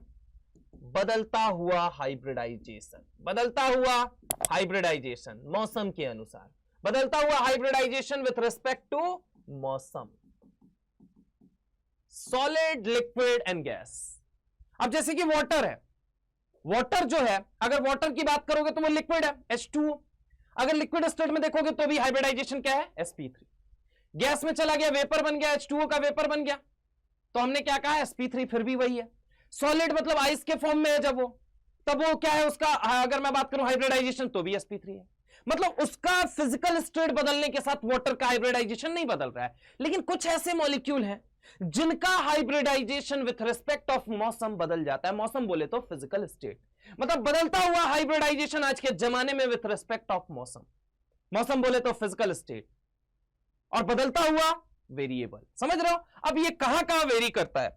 सबसे पहली चीज variable hybridization in solid state. कहां पे हम बात करेंगे? सॉलिड स्टेट के अंदर। किसके अंदर बात करेंगे बोलो बेटा? Solid state. अब देखो सॉलिड स्टेट के अंदर मैं अगर आपसे बात करूं तो आपसे जो इंपॉर्टेंट बातें हैं, पहला PCl5, याद रखना मेरे भाई, यही है वो, याद रखना PCl5 सॉलिड। PCl5 सॉलिड लिख दिया, PCl5 सॉलिड लिख दिया, ऐसे ही लिख के देगा जैसे मैंने छोटा सा लिखा है ना, ऐसे वो भी लिख के देगा और तुम चकमा खा जाओगे। PCl5 सॉलिड जो होता है, PCl5 सॉलिड जो होता है, PCl5 सॉलिड जो होता है, ये एक्चुअल में आयोनिक सॉलिड होता है। और ये कैसे टूटता है? PCl4 प्लस सॉलिड में और PCl6 माइनस सॉलिड में। एक्चुअल में ये PCl5 जो है ना, ये दो लोगों से मिलके बना ऐसे कह लो, या फिर PCl5 के बीच में ही आपस में ही एक्सचेंज रिएक्शन हो जाता है। 2 मोल PCl5 लेते हैं, एक PCl5 अपना Cl माइनस देता है, तो वो खुद क्या बन गया? PCl4 plus. और दूसरे ने उसी Cl माइनस को ले लिया क्योंकि फास्फोरस के पास क्या है? वेकेंट डी ऑर्बिटल है। अरे है या नहीं है बोलो? एक PCl5 में Cl माइनस ने Cl माइनस को उठा के फेंका, 2 मोल PCl5 लिया गया। एक ने क्या किया? मैंने क्या बोला कि वेरिएबल हाइब्रिडाइजेशन शो करते हैं due to exchange reaction. Exchange मतलब अदला बदली। अदला बदली कैसे हुई? मान लो मेरे एक हाथ में बोलो क्या है? PCl5, दूसरे में क्या है? PCl6। एक हाथ में क्या है? PCl5, दूसरे में क्या है? PCl5 है। ठीक है, समझने की कोशिश करना। 2 मोल PCl6, मेरे मुंह से गलती से निकल गया। सुनो, एक में क्या है? PCl5, दूसरे में भी क्या है? PCl5। एक ने Cl उठा के फेंका, एक ने Cl उठा के फेंका, खुद क्या बन गया? PCl4 प्लस बन गया। क्या बन गया? PCl4 plus. दूसरे ने उसी Cl को लपक लिया, एक ने फेंका, दूसरे ने लपक लिया, एक ने फेंका, दूसरे ने लपक लिया, एक ने फेंका, दूसरे ने पकड़ा, एक ने फेंका, दूसरे ने पकड़ा। पक्की बात है? यहां पे अगर PCl5 था तो जब इसने फेंका Cl तो ये क्या बन गया? PCl6 negative. और जब इसने उठा के फेंका तो इसके ऊपर खुद क्या बन गया? ये PCl4 प्लस बन चुका है। क्या बन चुका है बेटा? PCl4 प्लस बन चुका है। ये सब क्यों हो पा रहा है? ड्यू टू एक्सचेंज रिएक्शन, अदला बदली के कारण। एक ने फेंका, दूसरे ने लपका, एक ने फेंका, दूसरे ने लपक लिया। अरे हाँ ना बोलो? तो एक क्या बनेगा? PCl4 प्लस बनेगा, और दूसरा क्या बनेगा? PCl6 minus. और वैसे भी अगर मैं बात करूं, जब आप सॉलिड स्टेट पढ़ोगे फिजिकल केमिस्ट्री के अंदर क्लास 12th में जाके, या अगर आप अभी 12th में है तो आपने पढ़ा होगा या आगे पढ़ेंगे, अभी ये ड्रॉपर है तब तो आप पढ़ेंगे ही पढ़ेंगे, क्योंकि बोर्ड्स पॉइंट ऑफ व्यू से वो चैप्टर हटा दिया गया है। लेकिन अगर मैं बात करूं एंट्रेंस पॉइंट ऑफ व्यू से, बहुत ज्यादा इंपॉर्टेंट है। तो सॉलिड के बारे में जब चर्चा की जाती है तो सॉलिड के बारे में कहा जाता है सॉलिड 4 तरीके के होते हैं। एक होता है आयोनिक सॉलिड, एक कौन सा होता है? Ionic solid. एक होता है मेरे भाई मॉलिक्यूलर सॉलिड, एक कौन सा होता है? Molecular solid. एक जो होता है, एक होता है कोवेलेंट सॉलिड। क्या होता है? Covalent solid. और एक होता है मेटेलिक सॉलिड। कौन सा होता है? Metallic solid. तो अगर PCl5 की हम बात करें तो ये कैसा सॉलिड है? आयोनिक सॉलिड है। कैसा है? आयोनिक सॉलिड है। कैसा है? आयोनिक सॉलिड है। पक्की बात है? जो कि कैसे एग्जिस्ट करता है? PCl4 प्लस और PCl6 माइनस। अब देखो, फास्फोरस के पास कितने इलेक्ट्रॉन है? 5। क्लोरीन के पास कितने हैं? 7। 7 चौको 28, 28 और 5 कितना हो गया? 33। चूंकि इसके ऊपर एक पॉजिटिव है, एक इलेक्ट्रॉन घटा दो तो यहां पे कितना हो गया? 32। 8 से डिवाइड करो 32 को, कितना आ गया? 8 चौको 32, 0 0, AB4L0। ये कैसा बन गया? AB4L0 बन गया। कैसा बन गया? AB4L0। और AB4L0 का हाइब्रिडाइजेशन आपको पता है, लोन पेयर 0 बटा सन्नाटा, बॉन्ड पेयर कितने हैं? 4, यानी सिग्मा बॉन्ड कितने हैं? 4। क्योंकि क्लोरीन है, क्लोरीन क्या बनाता है? सिंगल बॉन्ड बनाता है। किसके साथ? सेंट्रल एटम के साथ। तो 4 प्लस 0 कितना हो गया? 4। हाइब्रिडाइजेशन क्या हो गया? sp3। आ जाओ PCl6 नेगेटिव के अंदर। फास्फोरस के पास कितने इलेक्ट्रॉन है? 5। यहां पे कितने हैं 7 × 6, 7 छक 42, 5 47 और एक और इलेक्ट्रॉन ऐड कर दो, कितने हो गए 48। अब 48 को डिवाइड करो कितने से 8 से, 8 छक 48, यहां पे ये क्या हो गया AB6L0, क्या हो गया AB6L0। अगर मेरे भाई ये AB6L0 है तो हाइब्रिडाइजेशन बताओ, लोन पेयर तो 0 आ गया। लेकिन अगर सिग्मा बॉन्ड बात करें, क्योंकि Cl है और Cl सेंट्रल एटम के साथ क्या बनाएगा सिंगल बॉन्ड, हाइड्रोजन हो, क्लोरीन हो, फ्लोरीन हो, ब्रोमीन हो, आयोडीन हो, CH3 हो या ऑक्सीजन नेगेटिव हो, सेंट्रल एटम के साथ क्या बनाते हैं सिंगल बॉन्ड। और अगर ये सिंगल बॉन्ड बनाएगा तो कितने single bond 6 single bond, hybridization sp3d2, sp3d2। PCl5 का ये हाइब्रिडाइजेशन चलो चेक करते हैं, 5 + 7 × 5 35 + 5 कितना हो गया 40, 40 डिवाइडेड बाई 8, 8 × 5 = 40, ये क्या बन गया AB5L0। मेरे भाई लोन पेयर 0 बेटा सन्नाटा है। अगर वहीं सिग्मा बॉन्ड, क्योंकि क्लोरीन है, हाइड्रोजन हो, क्लोरीन हो, फ्लोरीन हो, ब्रोमीन हो, आयोडीन हो, CH3 हो या ऑक्सीजन नेगेटिव हो, अगर हम बात करें सेंट्रल एटम के साथ सिंगल बॉन्ड बनाते हैं, तो ये कैसा बॉन्ड बनाएगा सिंगल बॉन्ड, और सिंगल बॉन्ड बनाएगा तो वो क्या होंगे सिग्मा बॉन्ड होंगे। अरे बोलो यार, हाइब्रिडाइजेशन क्या हो जाएगा sp3d, क्या हो जाएगा sp3d हो जाएगा। Is it clear to you all? क्या सबको ये बात क्लियर हुई? मेरे भाई वही अगर हम बात करें PCl5 जब अपने आयंस में ब्रेक हो रहा है तो वो अलग अलग हाइब्रिडाइजेशन शो कर रहा है, और इसी को हमने कहा बदलता हुआ हाइब्रिडाइजेशन विथ रिस्पेक्ट ऑफ मौसम। याद रखना ऐसा सॉलिड स्टेट में होता है, क्योंकि सॉलिड 4 तरीके के होते हैं, आयनिक solid, molecular solid, covalent solid, metallic solid. अभी थोड़ी सी इंफॉर्मेशन मैं इसके बारे में भी दे दूंगा। सॉलिड मेरे भाई 4 तरीके के हैं, आयनिक solid, metallic solid, covalent solid, molecular solid. Ionic solid, covalent solid, molecular solid और मेटेलिक सॉलिड। फिर से आयनिक solid, covalent solid, molecular solid, metallic solid. Ionic solid, covalent solid, molecular solid, metallic solid. आयनिक solid, covalent solid, molecular solid और metallic solid. बोलो बोलो हाँ या ना। तो अगर हम बात करें कि बदलता हुआ हाइब्रिडाइजेशन विथ रिस्पेक्ट ऑफ मौसम, कहां पर बोलोगे? यहां पे PCl5 के केस में solid state. Mark my word, वो सॉलिड छोटा सा ऐसे ही छुपा के देगा और तुम तुरंत क्या हाइब्रिडाइजेशन मार्क करोगे sp3d। वो पूछे कि which of the following hybridization is possible for, फिर से सुनना, निम्नलिखित में से कौन सा हाइब्रिडाइजेशन PCl5 सॉलिड के लिए वैलिड है? एस छोटा सा बना के दे दिया। निम्नलिखित में से कौन सा हाइब्रिडाइजेशन PCl5 के लिए वैलिड है? पहला sp3d, दूसरा sp3, तीसरा sp3d2, चौथा ऑल। आंसर क्या जाएगा आप बताओ? निम्नलिखित में से कौन सा हाइब्रिडाइजेशन PCl5 सॉलिड के लिए वैलिड है? तो पहला कौन सा हो गया sp3d, sp3, sp3d2। अब बताओ, तुम sp3d अपने दिमाग में आज के बाद नहीं रखोगे मेरे भाई। Most critical example, most important example, मतलब very very very very very very important example है ये। सर एक बात तय है सर, ऐसे और कितने होते हैं? बेटा जितने होते हैं नोट्स में जितना लिखाया जाएगा उससे बाहर कुछ मत पढ़ना। जितना नोट्स में लिखाया जाए सिर्फ वही पढ़ना है, उससे बाहर एक मत पढ़ना। जेईई मेंस नहीं जेईई एडवांस के सवाल लगा के देख लेना भाई साहब, गलत नहीं हो सकता तुमसे सवाल, ये मेरी गारंटी है तुम्हें। आओ इधर आओ, आने वाले दिनों में भी नहीं होगी गलत सर। अरे नहीं होगी भाई, यही इन्हीं में से कोई पूछा जाएगा। क्यों? जो एग्जाम्पल इंपॉर्टेंट है वो सारे करा दूंगा।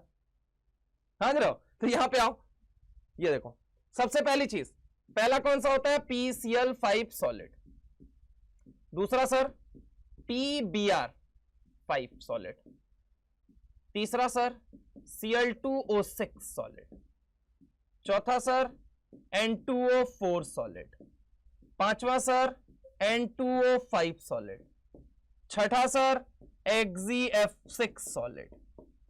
ठीक है, इसमें अगर मैं तुमसे बात करूं तो ये जरा गौर से देखो, एक minute, just give me a moment.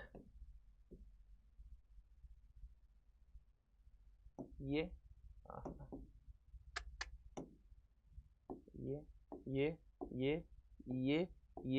और ये, इनमें से कोई सा भी ले लो।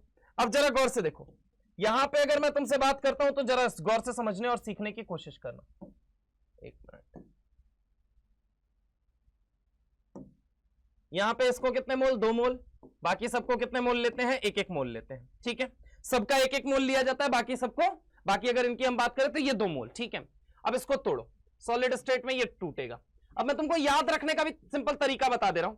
देखो PCl6 PBr5, ठीक है, ऐसे ही देखो यहां पे, फिर Cl2O6 और उसके बाद से क्या हो गया, N2O4 N2O5 हो गया, ठीक है। सबके एनायन याद कर लो। एनायन कैसे याद करोगे, यहां पे क्या बनता है, PCl6 माइनस बनता है, एनायन बस आपको याद रखना पड़ेगा, ठीक है। PCl6 माइनस, यहां पे क्या बनता है, Br माइनस, यहां पे क्या बनता है, चूंकि एक ही मोल होता है, यहां पे क्या बनेगा, ClO4 माइनस, यहां पे क्या बनेगा, NO3 माइनस, यहां पे भी क्या बनता है, NO3 माइनस, और यहां पे क्या बनता है, बोलो जल्दी, F माइनस। समझ रहे हो मेरी बात को। अब जरा गौर से सुनो, सबके एनायन याद कर लिया अगर आपने, ये एनायन आपको याद करना है, एनायन आपने सबके याद कर लिया। अब केटायन बनाना आपके लिए आसान है।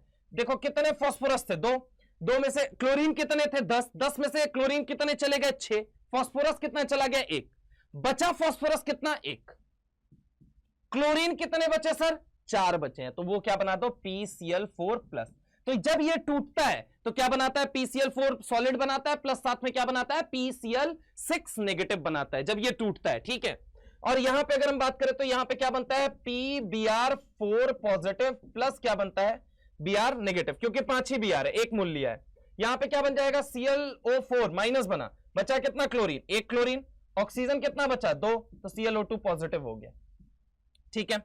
आगे देखो यहां पे क्या दिया हुआ है, N2O4, तो N2O4 के केस में क्या बनेगा, NO प्लस NO3 माइनस, ठीक है, NO प्लस NO3 माइनस, यहां पे याद रख लो, यहां पे NO प्लस और NO3 माइनस, यहां नाइट्रेट बनता है, बस ये याद रख लो, नाइट्रेट दोनों केस में बनता है। बचा कितना, अब देखो यहां पे ये N2O4 है, दोनों जगह नाइट्रेट बना के आपने निकाल दिया, पहले क्या बना के, नाइट्रेट बना के निकाल दिया। अब बचा कितना, नाइट्रोजन कितना है, 2, ऑक्सीजन कितने हैं, 4, 4 और 2 नाइट्रोजन में से एक नाइट्रोजन ऑलरेडी गया और 3 ऑक्सीजन गया, बचा कितना ऑक्सीजन, 1, नाइट्रोजन कितना बचा, 1, तो NO प्लस लिख दिया। यहां आ जाओ, एक ऑक्सीजन बढ़ गया है, नाइट्रेट दोनों जगह बनता है, एक ऑक्सीजन बढ़ गया तो यहां पे क्या बढ़ जाएगा, यहां पे NO2 प्लस बन जाएगा, और इसे हम क्या बोलते हैं, नाइट, ठीक है, एक मिनट, इसे ही हम क्या बोलेंगे, नाइट्रोनियम आयन, क्या बोलते हैं, नाइट्रोनियम आयन बोलेंगे, क्या बोलेंगे, नाइट्रोनियम आयन, ठीक है। ऐसे ही अगर मैं आगे बात करूं तो यहां पे ये XeF5 जो है ये किस में टूटता है, तो XeF6 XeF5 प्लस और F माइनस में टूटता है। अब अगर ऐसे टूटेगा तो ये क्या शो करेगा, वेरिएबल हाइब्रिडाइजेशन। ये कहां की बात है, सॉलिड स्टेट, ये कहां की हमने बात की सारी, ये सॉलिड स्टेट की, किसकी बात की, सॉलिड स्टेट की। तो variable hybridization in case of solid state की जब हम चर्चा करेंगे तो आपको एग्जांपल जो याद रखना है, that is PCl5 PBr5 Cl2O6, उसके बाद N2O4 N2O5 XeF5। Most important बताइए, तो इंपॉर्टेंट मैं आपको बता देता हूं, मुझे जो लगता है सबसे ज्यादा आपको इसको ध्यान रखना चाहिए, इसको ध्यान रखेंगे तो ये तो ऑलरेडी हो जाएगा, और अगर इसको आप ध्यान रख ले रहे हैं तो एक तो इन दोनों को ध्यान रख लीजिए, सबसे ज्यादा यही तीनों, यही सब इंपॉर्टेंट है, ठीक है। और जे एडवांस पॉइंट ऑफ व्यू से बोलूं तो ये वाला इंपॉर्टेंट है, ठीक है, ये वाला आपसे पूछा जा सकता है, तो इसको ध्यान रखेंगे आप लोग, पक्की बात है। तो वेरिएबल हाइब्रिडाइजेशन मतलब बदलता हुआ हाइब्रिडाइजेशन विथ रिस्पेक्ट ऑफ मौसम, मौसम बोले तो फिजिकल स्टेट कितने तरह की, सॉलिड, लिक्विड और गैस, ठीक है। तो सॉलिड स्टेट के अंदर जो लोग वेरिएबल हाइब्रिडाइजेशन शो करते हैं वो ये लोग हैं, इनके बाहर आपको कुछ नहीं पढ़ना है, आपका पूरा सवाल हो जाएगा। याद रखना जो फोकस करने वाली बात है दैट इज ये छोटू, इसको ध्यान देना। सॉलिड स्टेट आया तो वेरिएबल हाइब्रिडाइजेशन आ सकता है। क्या मेरी बात समझ में आई या नहीं है? फटाफट से देखो, छापो, पहले पुराना पेज छापोगे ना, ये वाला छापो पहले, ये वाला भी नहीं, ये वाला छापोगे। बदलता हुआ hybridization with respect of what, with respect of मौसम, ठीक है। Due to exchange reaction, exchange reaction for example बताओ। तो एक्सचेंज रिएक्शन के केस में तुम्हें एग्जांपल दे रहा हूं, जैसे यहां पे जो हो रहा है, यहां पे कौन सा एक्सचेंज हो रहा है, halogen exchange reaction, halogen exchange reaction. अच्छा, मैक्सिमम एग्जांपल देखोगे तो आपको हेलोजन एक्सचेंज रिएक्शन के ही नजर आएंगे। देखो यहां पे क्या एक्सचेंज हुआ है, हेलोजन एक्सचेंज रिएक्शन, HER, हर, उसकी वजह से बदलता हुआ हाइब्रिडाइजेशन विथ रिस्पेक्ट ऑफ मौसम, because of her, in case of PCl5 PBr5। और उसके अलावा अगर मैं बात करूं तो और कहां हो रहा है, बोलो जल्दी, और हो रहा है यहां पे, बिकॉज ऑफ हर। सर यहां पे क्या हो रहा है, तो यहां पे किसकी वजह से हो रहा है, ढंग से देखो, ऑक्सीजन की वजह से हो रहा है। किसकी वजह से हो रहा है, ऑक्सीजन की वजह से। तो ये कौन सा हो गया, ऑक्सीजन एक्सचेंज रिएक्शन। ये कौन सा हो गया, oxygen exchange reaction, oxygen exchange reaction. Oxygen exchange reaction, ठीक है, हर और, ठीक है, हर और, ठीक है, हर और, हर में कितने केस हैं बोलो जल्दी, हर में 3 केस हैं, और में कितने केस हैं बोलो जल्दी, और में भी कितने केस हैं, 3 केस हैं, ठीक है। तो बदलता हुआ हाइब्रिडाइजेशन विथ रेस्पेक्ट ऑफ मौसम बिकॉज ऑफ हर एंड और, ठीक है। एक टैगलाइन भी लिख दे रहा हूं यहां पे, खैर इधर पहले इसको नोट करो, तुम लोग नोट करो फिर हम आगे चलते हैं। इसको फटाफट से नोट करेंगे फिर हम आगे चलेंगे, फटाफट इसको नोट करिए, चले, ठीक है। ये नेक्स्ट पेज है, ले लो स्क्रीनशॉट, इसका भी ले लो फटाफट, फिर हम आगे चलते हैं। चलो ये देख लो, सॉलिड स्टेट हो गया, ठीक है। लिक्विड स्टेट की हम बात कर लेते हैं, किसकी बात कर लेते हैं बेटा, लिक्विड स्टेट, किसकी बात कर लेते हैं, लिक्विड स्टेट, ठीक है। मेरे को पता नहीं क्यों फीलिंग आ रही, कुछ लोग कहना पीछे वाली स्लाइड दिखा दो प्लीज एक बार, आ रही है ना फीलिंग आओ देखो, मैं तुम्हारी भावनाएं इस निर्जीव कैमरे के पीछे समझ रहा हूं, ठीक है। तो मेरी भी भावनाएं तुमको इस निर्जीव कैमरे के पीछे जो सजीव दिल बैठे हुए हैं उनको ये धड़कन महसूस करनी पड़ेगी, ठीक है, धड़कन धड़कन। आओ अब लिक्विड स्टेट के अंदर वेरिएबल हाइब्रिडाइजेशन पढ़ते हैं, ठीक है, वेरिएबल हाइब्रिडाइजेशन, ठीक है, वेरिएबल हाइब्रिडाइजेशन। हालांकि ये उतना इंपॉर्टेंट नहीं है, ये उतना इंपॉर्टेंट नहीं है, ये उतना इंपॉर्टेंट नहीं है, लेकिन लेकिन लेकिन फिर भी जो सवाल आपसे पूछा जा सकता है, जो सवाल आपसे पूछा जा सकता है उसके लिए हम बात करने जा रहे हैं। तो वो सवाल है, ICl3 का नाम सुना है बेटा, ICl3 का। ये ICl3 do not exist in monomeric form, किस फॉर्म में नहीं एग्जिस्ट करता है, मोनोमर। मोनोमर बोले तो मोनो मतलब एक, मर मतलब यूनिट, मोनोमर, मोनोमर, मोनोमर मतलब ICl3 जो होता है ना, ये मोनोमर फॉर्म में नहीं एग्जिस्ट करता है। Do not exist, do not exist, do not exist in monomer form, in monomer form, in monomer form, do not exist in monomer form, monomer form में ये एग्जिस्ट करता ही नहीं है। तो क्या करता है सर, फिर ये कैसे एग्जिस्ट करता है बेटा, ये डाइमर में कन्वर्ट हो जाता है। कैसे सर, अपने एक और साथी को बुलाता है, कहता है सुनो तुम और हम चल एक हो जाते हैं, समझ रहा हो मेरी बात को, समझ रहा हो मेरी बात को, तुम और हम अगर हम हो जाते, ठीक है, तुम और मैं अगर हम हो जाते, ठीक है। तो यही बात यहां पे कहानी लगती है, वही वाला गाना आता है, तुम और हम गर एक हो जाते, तो क्या बन जाता, डाइमर बन जाता। यानी कि दो दो आई आई आई, कितनी बार आई, 2 बार आई, आई आई 2 बार आई, पहले 3 बार कल्लो के साथ आई, फिर 3 बार कल्लो के साथ आई, क्या बन गया, डबल आई और 6 कल्लो, समझ रहे हो, डबल आई विथ 6 कल्लो। यानी इसको हम क्या कहते हैं, I2Cl6। ये जो लिक्विड स्टेट में होता है ना लल्ला, ये लिक्विड स्टेट में क्या करता है, अच्छा ये किसके थ्रू बने हैं, तो ये ब्रिज बॉन्डिंग के थ्रू बने हैं, ठीक है। यानी इनके अंदर बैक बॉन्डिंग नहीं हो पाती। सर ये क्या है बैक बॉन्डिंग, बताया तो था, अनइक्वल शेयरिंग में भी एक सिग्मा कोऑर्डिनेट और एक होता है पाई बैक बॉन्ड, बोलो हाँ या ना। जब बैक बॉन्ड की कहानी आएगी तब वहां पे समझाई जाएगी और आपको बिल्कुल क्रिस्टल क्लियर हो जाएगी। खैर मुद्दे की बात हम करें तो यहां पे क्या हो रहा है बेटा, ब्रिज बॉन्डिंग होती है, क्या होता है, ब्रिज बॉन्डिंग होती है, क्या होता है, ब्रिज बॉन्डिंग होती है। तो ब्रिज बॉन्डिंग के थ्रू ये क्या बनाता है, डाइमर। डाइमर बोले तो 2 यूनिट, ठीक है, इसको हम क्या बोलेंगे, डाइमर। डाइमर मोनो मतलब एक एक अलग अलग यूनिट थे, ठीक है। तुम और हम गर एक हो जाते तो क्या बनाते, डाइमर बनाते। डाइमर बोले तो क्या बनेगा, I2Cl6 बनेगा, बोलो बोलो क्या बनेगा, I2Cl6। अब ये I2Cl6 जब टूटता है मेरे भाई, तो ये कैसे टूटता है, ये कैसे एग्जिस्ट करता है, तो ICl2 plus ICl2 ICl4 minus ICl2 plus ICl4 minus क्या बनेगा, ICl2 प्लस ICl4 माइनस। अब आपका ये काम है कि वेरिएबल हाइब्रिडाइजेशन आप इनके केस में निकाल के बताएंगे, एक इसका हाइब्रिडाइजेशन, एक इसका और एक इसका। समझ में आया क्या, बोलो बच्चा, अरे सारे बोलो यार, सारे बोलो, क्या इसका समझ में आया, बड़े बढ़िया तरीके से समझ में आ रहा है नहीं आ रहा है। I2Cl6 जो है, I2Cl6 जो है वो किसमें टूटेगा, ICl2 पॉजिटिव और ICl4 माइनस, ठीक है, पक्की बात है। Is it clear to you all, से यस और नो, क्या क्लियर है या नहीं क्लियर है, अरे भाई बोलो भाई, क्या क्लियर है या नहीं क्लियर है, मजा आया या नहीं आया तुमको, ठीक है। तो अगर हम बात करें सॉलिड स्टेट में भी बदलता हुआ हाइब्रिडाइजेशन पढ़ा साहब हमने, लिक्विड स्टेट के अंदर भी बदलते हुए हाइब्रिडाइजेशन को जाना हमने, और अब हम चर्चा करेंगे hybridization in case of free radical. लेकिन वहां तक पहुंचने से पहले मैं चाहता हूं कि इसे आप नोट करिए, देखिए, समझिए, सीखिए। ठीक है, समझ रहा मेरी बात को? और गाना लिख लीजिएगा, तुम और हम गर हम हो। ठीक है,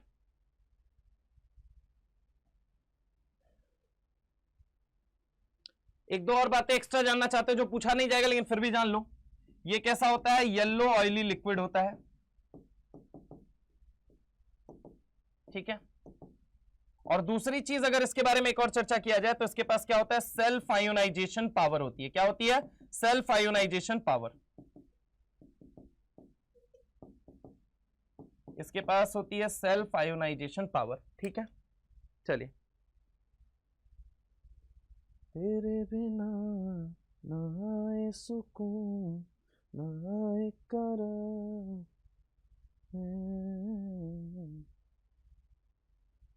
ठीक है, चलिए आगे चलते हैं।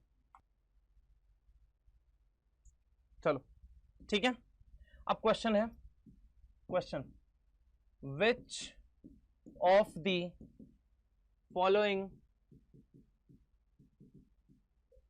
अच्छा है, mark true and false, mark true and false.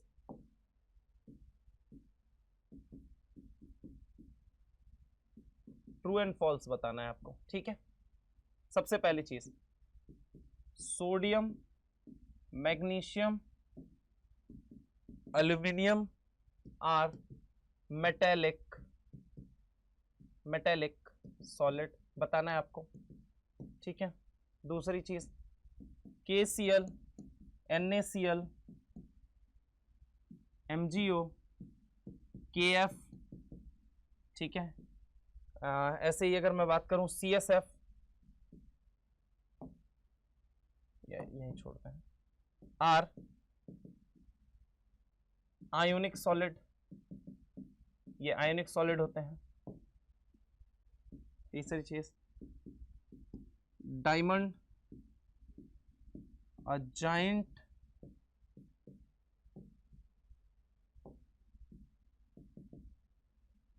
network containing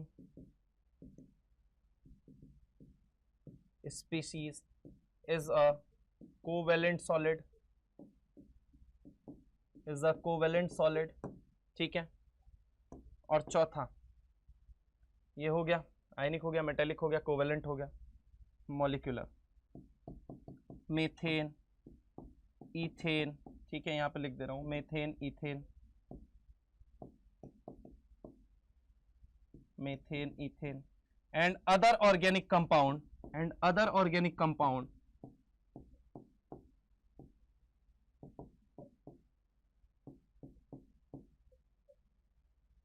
like aldehyde, ketone, aldehyde, ketone,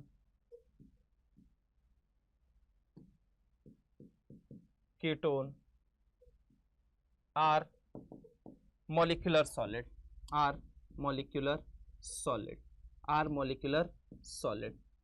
तो मेरे भाई मैं आपको बता दूं, इसमें से आपको ट्रू और फॉल्स बताना है। और आपकी जानकारी के लिए मैं बता दूं, जो मेटल्स होते हैं वो बेसिकली क्या बनाते हैं? मेटेलिक सॉलिड बनाते हैं। इन चारों में से कोई लिखा हुआ स्टेटमेंट गलत नहीं है, ये चारों ट्रू हैं। ये भी सही है, बिल्कुल सही बात है। ये जो होता है NaCl, KCl, MgO, KF जो होता है, ये सब के सब आयनिक सॉलिड है, बिल्कुल सही बात है, true.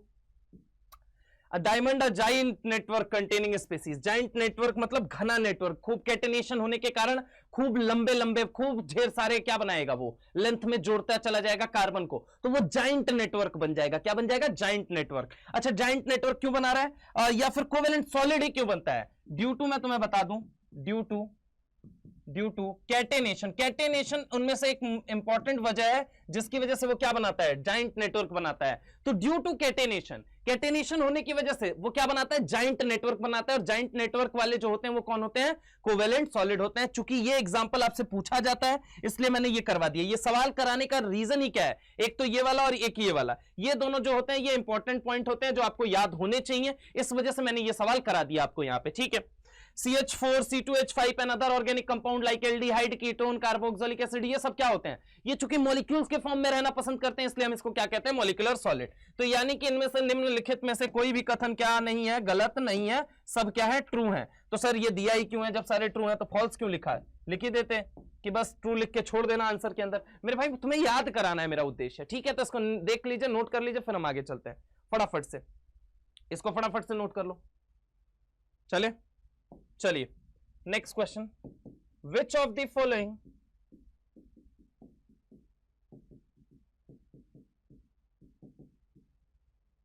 Statement is true? Which of the following statement is true, आपको बताना है, ठीक है? पहला, PCl5 solid is a covalent solid, is a covalent solid, ठीक है? दूसरा, Cl2O6 has a linear cation, has a linear cation. तीसरा, N2O5 solid, ये solid है, is also known as or written as nitronium nitrate, is also written as nitronium nitrate. और चौथा, all of these, all of these. आओ खैर मुद्दे की बात पे हम आते हैं। देखो जरा गौर से, PCl5 is a covalent solid, देखो पहले ही स्टेटमेंट में चमका देगा तुम्हें, ठीक है? तुमको कोवेलेंट सॉलिड बोलेगा, तुम फैल जाओगे कि हाँ सर ये कोवेलेंट सॉलिड तो हो सकता है। अरे भाई जाइंट नेटवर्क थोड़ी होता है इसके पास, ये इसके पास जाइंट नेटवर्क थोड़ी है। तुम क्या सोचोगे कि फास्फोरस भी नॉन मेटल है, क्लोरीन भी नॉन मेटल है, उसके अंदर कोवेलेंट बॉन्ड है, यानी कि मैं उसको क्या कह दे रहा हूं? कोवेलेंट सॉलिड कह दे रहा हूं। नहीं भाई, ये जो होता है कोवेलेंट सॉलिड की पहचान क्या है? जाइंट नेटवर्क होता है ड्यू टू कैटेनेशन। समझ रहे हो मेरी बात को? ये कैसा होता है? PCl5 कैसे टूटता है? ये देखो, ये टूटता है PCl4 प्लस, और किसकी तरह टूटता है? PCl6 minus. चूंकि इसके पास जाइंट नेटवर्क नहीं है तो आप कोवेलेंट सॉलिड नहीं बोलोगे, इसको क्या बोलोगे?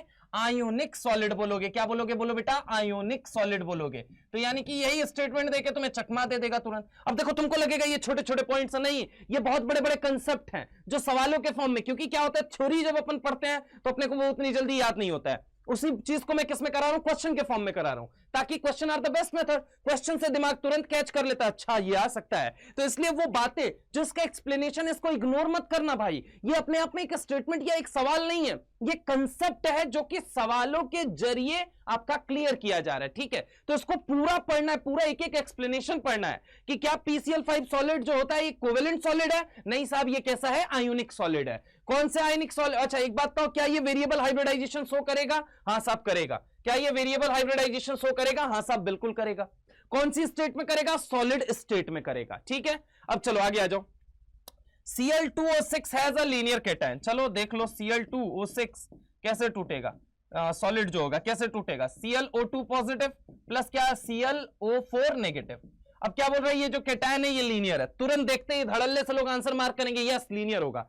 मूर्खों, कैसे निकालना है वो देखो। क्लोरीन के पास कितने इलेक्ट्रॉन है? 7। अब ऑक्सीजन के पास कितने हैं? बोलो जल्दी। ऑक्सीजन बोले तो 6 × 2 12, 12 और 7 कितना हो गया? 19। एक सर पे क्या है? बोलो जल्दी। पॉजिटिव। पॉजिटिव का मतलब क्या है? एक इलेक्ट्रॉन घटा दो, एक इलेक्ट्रॉन घटा दो, एक इलेक्ट्रॉन घटा दो। तो 19 - 1 कितना हो गया? 18। 18 को अब डिवाइड करना है किससे? 8 से। तो 8 दूना 16, बचा कितना? 2 डिवाइडेड बाई 2, आंसर 1। यानी ये क्या बन गया? Ab2L1। क्या बन चुका है? बोलो जल्दी। Ab2L1 बन चुका है। क्या बन चुका है? Ab2L1 बन चुका है। और Ab2L1 का मतलब क्या हो गया? Ab2L1 का मतलब क्या हो गया? हाइब्रिडाइजेशन हो गया तुम्हारा क्या? sp2। क्या हो गया? बोलो जल्दी। 2 1 3 मतलब हाइब्रिडाइजेशन sp2। अब Ab2L1 की ज्योमेट्री कैसे बनती है? तो Ab2L1 ऐसे बनता है, वी शेप कह लो या फिर क्या कह लो? बेंट शेप कह लो। क्या कह लो? V shape. Ab2L1 ये कैसा होता है? वी शेप कह लो या फिर क्या कह लो? बेंट शेप कह लो या फिर क्या कह लो? एंगुलर शेप कह लो। क्या कह लो? Angular shape. V shape, bent shape, angular shape, आप जो चाहे वो कह सकते हैं।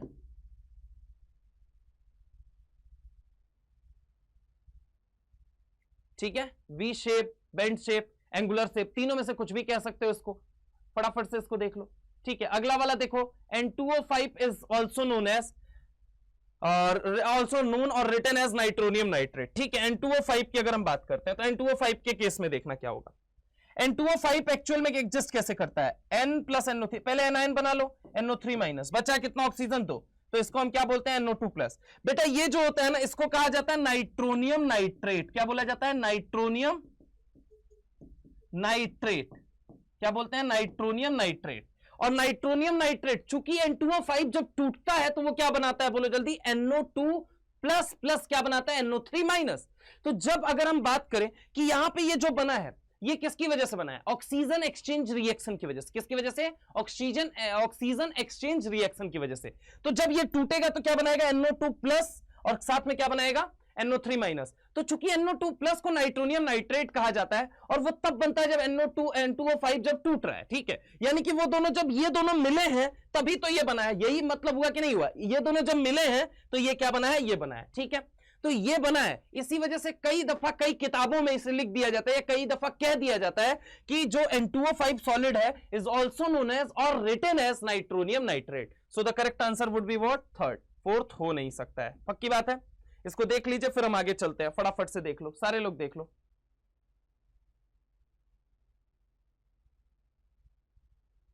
चले, बोलो भाई, चलिए चलते हैं। अब इसके बाद हम आते हैं अगला, that is hybridization. Hybridization in case of free radical, in case of free radical. ठीक है, सबसे पहली चीज, फ्री रेडिकल होता क्या है। मान लो बेटा ये एक एटम ए है, इसने सराउंडिंग एटम ए के साथ, सराउंडिंग एटम के साथ क्या कर रखा है, बॉन्डिंग कर रखी है। ये सब क्या है, इसके सराउंडिंग एटम। ठीक है, ये सब एस से का मतलब क्या है, सराउंडिंग एटम। सेंट्रल एटम, ये क्या है आपका सेंट्रल एटम। समझने की कोशिश करो, एक मिनट रुको, ये मैंने क्या कहा, ये आपने ले लिया सेंट्रल एटम। इस सेंट्रल एटम के पास एक ऑर्बिटल है, क्या है बोलो जल्दी, ऑर्बिटल।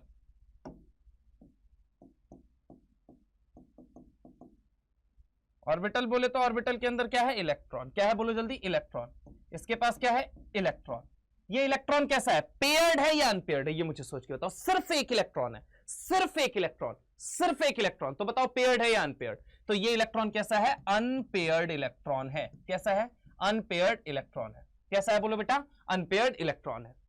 अगर ये अनपेयर्ड इलेक्ट्रॉन है तो तुम सोच के बताओ, इफ सेंट्रल एटम के पास अनपेयर्ड इलेक्ट्रॉन है तो ये ऑर्बिटल जो है, इस ऑर्बिटल के अंदर अनपेयर्ड इलेक्ट्रॉन है। अब तुम्हें पता है इलेक्ट्रॉन तो हाइब्रिडाइज होता नहीं है, हाइब्रिडाइज कौन होता है, ऑर्बिटल। कौन हाइब्रिडाइज होता है, ऑर्बिटल। ऑर्बिटल क्या होते हैं, हाइब्रिडाइज होते हैं। अब देखो दो कंडीशन बन सकती है। केस नंबर 1 इधर लिख रहा हूं, केस नंबर 1, अगर मैं तुमसे कहता हूं बेटा, अगर मैं तुमसे कहता हूं electronegativity of surrounding atom is less than central atom, यानी सेंट्रल एटम की औकात ज्यादा है कंपेयर टू सराउंडिंग एटम के। सेंट्रल एटम की औकात ज्यादा है कंपेयर टू सराउंडिंग एटम के, तो आप वहां पे इस ऑर्बिटल को हाइब्रिडाइजेशन में पार्टिसिपेट नहीं कराओगे। आप वहां ऑर्बिटल को हाइब्रिडाइजेशन में पार्टिसिपेट नहीं कराओगे, यानी कि इस फ्री रेडिकल को फ्री रेडिकल के तौर पे छोड़ दोगे, लोन पेयर नहीं मानोगे। एक्चुअल में क्या होता है, ऑर्बिटल को जब हम हाइब्रिडाइज कराते हैं तो इसको लोन पेयर मान लेते हैं, लेकिन लोन पेयर मानेंगे कब, कब नहीं मानेंगे। तो पहली चीज क्लियर हो जाओ कि लोन पेयर केस नंबर 1 में नहीं मानना है। लोन पेयर कब मानना है, इस फ्री रेडिकल को, इस अनपेयर्ड इलेक्ट्रॉन को। मैं नहीं कह रहा हूं कि ये लोन पेयर है, मैं कह रहा हूं लोन पेयर मानना है, लोन पेयर जैसा मानना है। तो यहां पे लिख दे रहा हूं, लोन पेयर जैसा मानेंगे, लोन पेयर जैसा ट्रीट करेंगे, लोन पेयर जैसा ट्रीट करेंगे, लोन पेयर जैसा ट्रीट करेंगे। एग्जैक्टली है नहीं, मैं कह रहा हूं ऐसा मानेंगे। लोन पेयर जैसा ट्रीट नहीं करेंगे, लोन पेयर जैसा ट्रीट नहीं करेंगे, लोन पेयर जैसा ट्रीट नहीं करेंगे, लोन पेयर जैसा ट्रीट नहीं करेंगे, लोन पेयर जैसा ट्रीट नहीं करेंगे। कहां पे, वो यहां पे। लोन पेयर जैसा ट्रीट करेंगे कहां पे, यहां पे।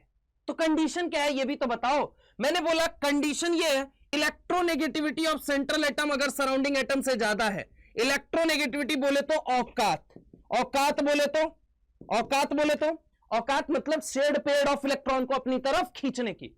अगर सेंट्रल एटम की औकात सराउंडिंग एटम से ज्यादा हो गई, सेंट्रल एटम की औकात सराउंडिंग एटम से ज्यादा हो गई, सेंट्रल एटम की औकात सराउंडिंग से ज्यादा हो गई, तो आप इस अनपेयर्ड इलेक्ट्रॉन को, आप इस फ्री रेडिकल को, अनपेयर्ड इलेक्ट्रॉन को ही फ्री रेडिकल कहा जाता है।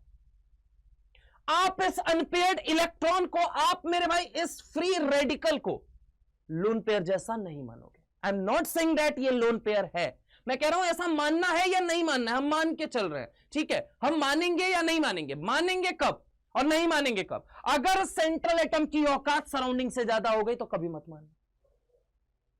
लेकिन सर अगर मान लीजिए electronegativity of surrounding atom is greater than central atom हो जाए, मानना है मेरे भाई। अगर सेंट्रल एटम की औकात सराउंडिंग से ज्यादा है, अगर सेंट्रल एटम की औकात सराउंडिंग से ज्यादा है, अगर सेंट्रल एटम की औकात सराउंडिंग से ज्यादा है तो नहीं मानना है। अगर सराउंडिंग एटम की, अगर सराउंडिंग एटम की, अगर सराउंडिंग एटम की, अगर सराउंडिंग एटम की औकात सेंट्रल से ज्यादा है, अगर सराउंडिंग एटम की औकात सेंट्रल से ज्यादा है, अगर सराउंडिंग एटम की औकात सेंट्रल से ज्यादा है तो मानोगे मेरे भाई, मानोगे। क्या मेरी बात समझ में आई? तो मानोगे। तो यहां पे अगर हम बात करें औकात of surrounding atom is greater than central atom, तो हम क्या बोलेंगे यहां पे? अनपेयर्ड इलेक्ट्रॉन को या फ्री रेडिकल को हम किसकी तरह ट्रीट करेंगे? लोन पेयर जैसा ट्रीट करेंगे।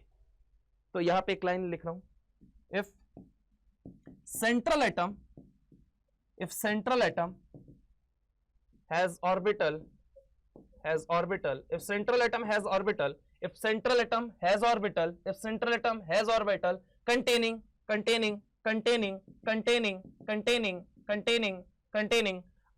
electron, containing unpaired electron, containing unpaired electron, containing unpaired electron, if central atom has lone pair, if central atom has orbital containing unpaired electron, then it can participate in hybridization, then it can participate in hybridization, then it can participate in hybridization only when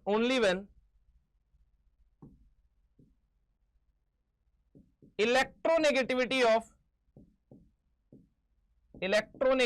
of surrounding atom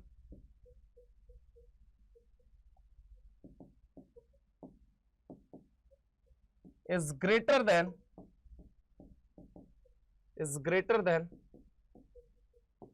central atom. Central atom से अगर electronegativity ज्यादा हुई मेरे भाई तो ही आप उसे क्या मानेंगे, तो ही आप उसे लोन पेयर जैसा ट्रीट करेंगे। तो मैंने क्या लिखा है? सेंट्रल एटम हैज, कई लोगों को मेरे शब्द में दिक्कत आती है, हालांकि मैं लिखता तो काफी प्यारा हूं, वो अलग की बात है, आपको राइटिंग नहीं समझ में आती है, ठीक है। इधर सुनो, if central atom has orbital containing unpaired electron, सिर्फ एक इलेक्ट्रॉन है तो उसे हम कहते हैं अनपेयर्ड इलेक्ट्रॉन, ठीक है। कई सारे लोगों को यही दिक्कत आती है, अनपेयर्ड। अनपेयर्ड मतलब जिसका पेयर ना हो, जैसे कि तुम, जिसका कपल ना हो। कपल किसको कहते हो? जोड़े को। अगर अकेला है तो उसे क्या बोलोगे? अनपेयर्ड, ठीक है।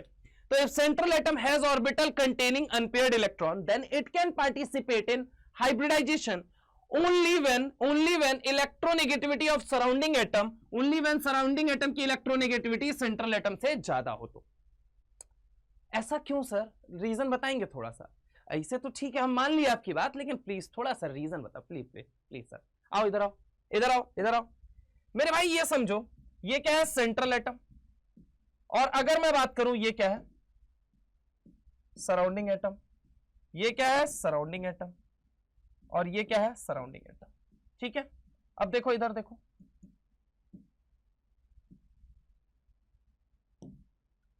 इसके पास क्या है? ऑर्बिटल है, ऑर्बिटल के पास क्या है? इलेक्ट्रॉन है। अब सुनो होगा क्या, अगर मान लो सराउंडिंग एटम की ईएन क्या हो गई, ज्यादा हो गई, ईएन क्या हो गई, ज्यादा, ईएन क्या हो गई, बोलो बेटा ज्यादा, ईएन क्या हो गई, ज्यादा।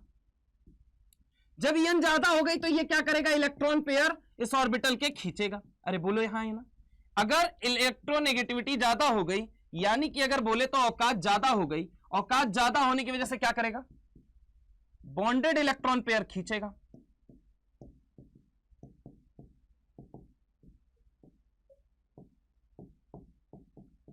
बॉन्डेड इलेक्ट्रॉन पेयर जब खींचेगा तो ये क्या करेगा, ये इस इलेक्ट्रॉन को अपने न्यूक्लियस की तरफ खींचेगा, क्योंकि यहां पार्शियल डेल्ट पॉजिटिव बढ़ना शुरू हो जाएगा, पार्शियल डेल्ट पॉजिटिव आना शुरू हो जाएगा।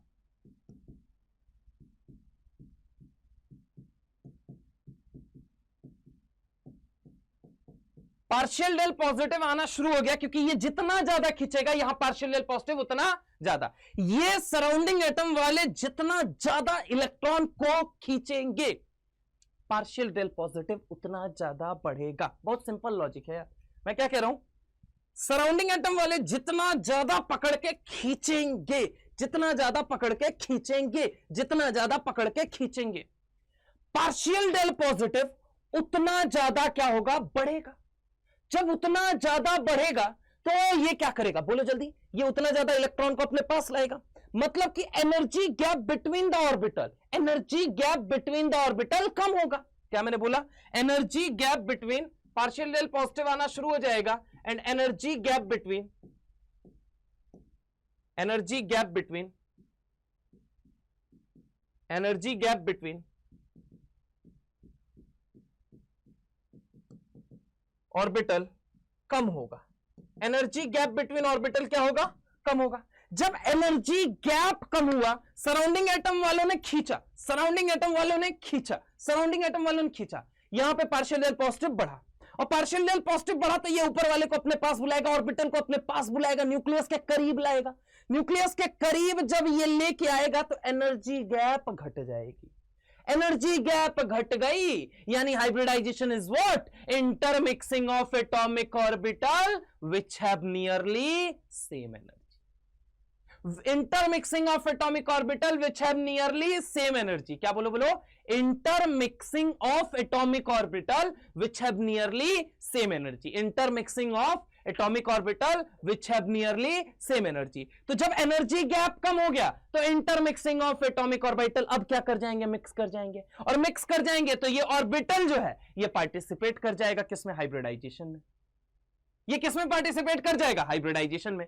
तो यहां पे एनर्जी गैप कम हो गया तो क्या हो जाएगी, intermixing, intermixing of atomic orbital having same energy, having nearly same energy, atomic orbital having nearly same energy, nearly same energy,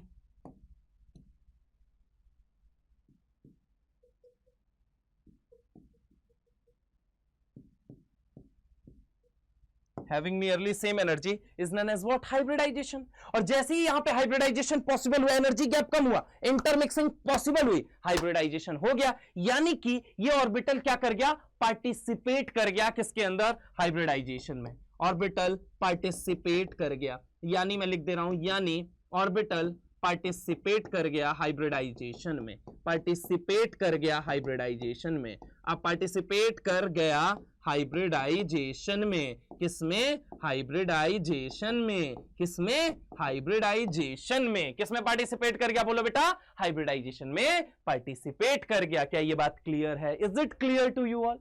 चले आगे, फॉर एग्जाम्पल आइए तो आपकी स्क्रीन पे बढ़िया बढ़िया एग्जाम्पल लेते हैं, लेकिन उससे पहले आप इसका एक स्क्रीनशॉट ले लो फटाफट, मैं भी तब तक पानी पी लेता हूं, फिर हम आगे चलते हैं।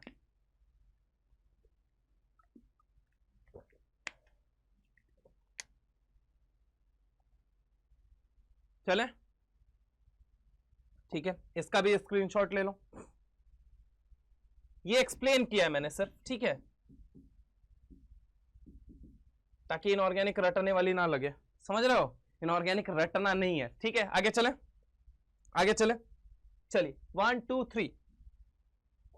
देखो अब सुनो, फॉर एग्जांपल अगर हम बात करते हैं, ये ले लिया कार्बन, ये ले लिया हाइड्रोजन, ये ले लिया हाइड्रोजन, ये ले लिया हाइड्रोजन।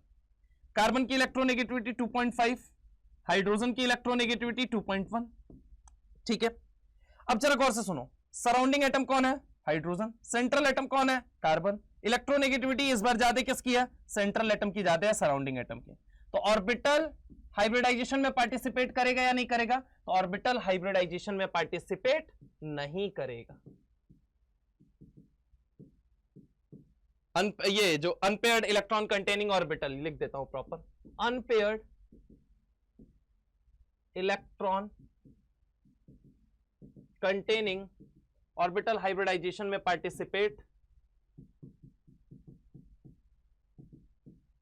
नहीं करेगा।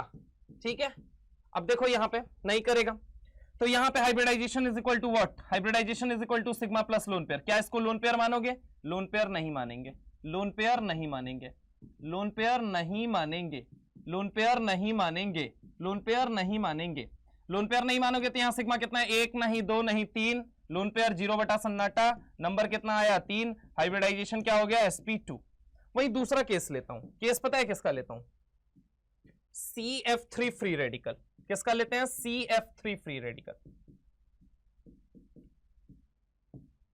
सेंट्रल एटम कौन? कार्बन। सराउंडिंग एटम कौन? राजकुमार फुल्लो। इलेक्ट्रोनेगेटिविटी किसकी ज्यादा? तो फुल्लो की कंपेयर टू कार्बन, यानी कि सराउंडिंग एटम की ईयन सेंट्रल एटम से ज्यादा है, तो ये खींचेगा, फिर कहानी वैसी ही चलेगी, मतलब ऑर्बिटल हाइब्रिडाइजेशन में पार्टिसिपेट करेगा, ऑर्बिटल हाइब्रिडाइजेशन में पार्टिसिपेट करेगा, ऑर्बिटल हाइब्रिडाइजेशन में पार्टिसिपेट करेगा। और अगर ये करेगा तो यहां पे इसके पास क्या है? Unpaired electron, unpaired electron containing orbital hybridization में कंटेनिंग हाइब्रिड ऑर्बिटल हाइब्रिडाइजेशन में क्या करेगा? पार्टिसिपेट करेगा। Now hybridization is equal to what? Hybridization is equal to sigma plus lone pair. Sigma कितने हैं इसके पास? 1 2 3। लोन पेयर कितना है? बोलो जल्दी। लोन पेयर की तरह मानेंगे या नहीं मानेंगे? तो लोन पेयर की तरह मानेंगे, इस बार लोन पेयर की तरह मानेंगे, लोन पेयर की तरह मानेंगे, लोन पेयर की तरह मानेंगे। अगर लोन पेयर की तरह मानोगे तो नंबर कितना आ गया? 4। हाइब्रिडाइजेशन क्या हो गया? sp3। वहीं देखो CH3 का हाइब्रिडाइजेशन sp2 होता है, वहीं CF3 फ्री रेडिकल का हाइब्रिडाइजेशन sp2, वहीं CF3 फ्री रेडिकल का हाइब्रिडाइजेशन sp3 हो जाता है। ऐसे ही आओ और मुद्दे की बात करते हैं। एग्जांपल हमने क्या लिया? CH3 फ्री रेडिकल, हाइब्रिडाइजेशन कितना आया? sp2। वहीं पे अगर हम बात करें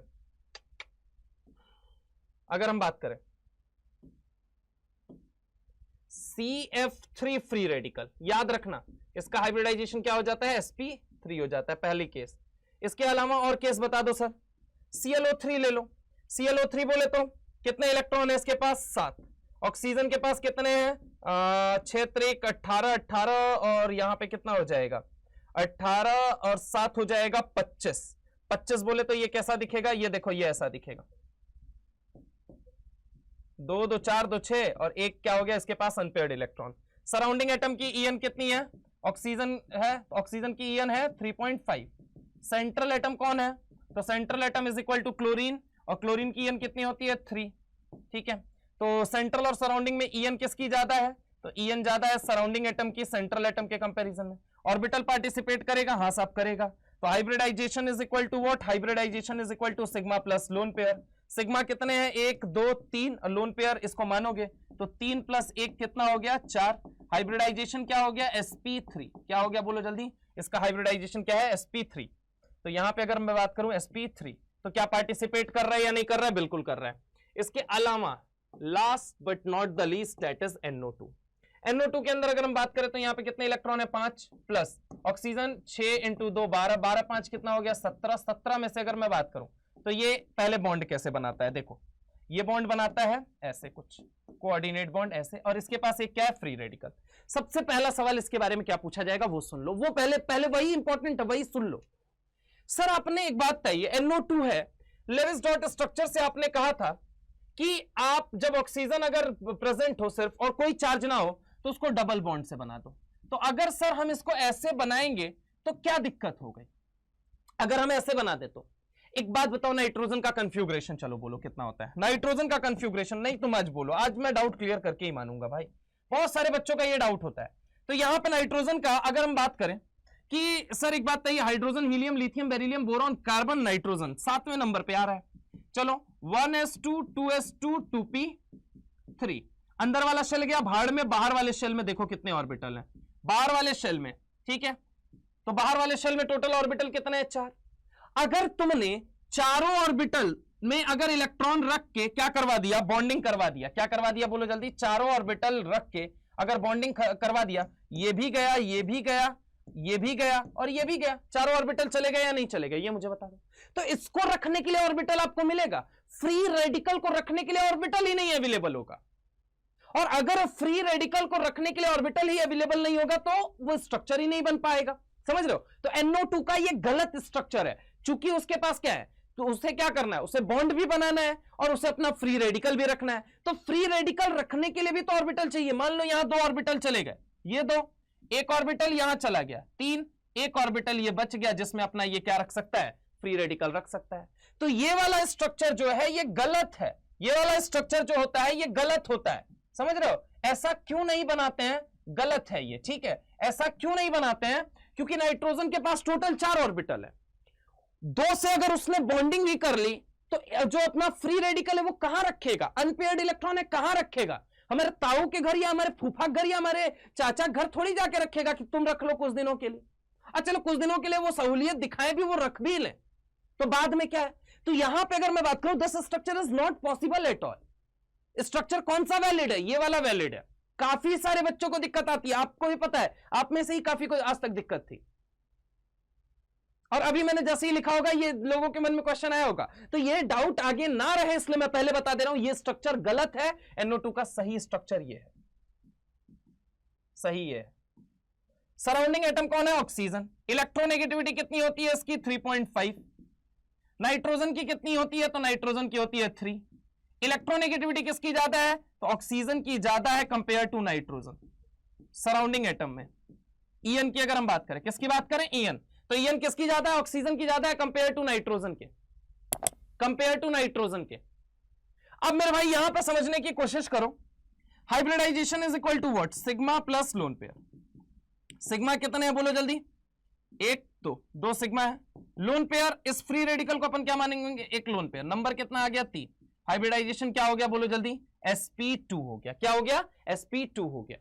तो NO2 के केस में अगर बात किया जाए, NO2 के केस में अगर बात किया जाए, NO2 के केस में अगर बात किया जाए, तो क्या यह ऑर्बिटल यूज होगा हाइब्रिडाइजेशन में? हाँ यूज होगा। क्या यहां ClO2 के अंदर यूज होगा? हाँ होगा। CF3 फ्री रेडिकल के अंदर यूज होगा, CH3 के अंदर नहीं यूज होगा। तो यहां पे एक और पेज में लेता हूं, उस पर लिख देता हूं। क्या ये मैंने ले लिया CH3 फ्री रेडिकल के अंदर, और बाकी ये क्या मैंने ले लिया? CF3 फ्री रेडिकल ले लो, ClO2 फ्री रेडिकल ले लो, और क्या ले लो? NO2 ले लो, sorry ClO3, NO2 free radical. यहां पे मैं लिख रहा हूं, यहां ऑर्बिटल कंटेनिंग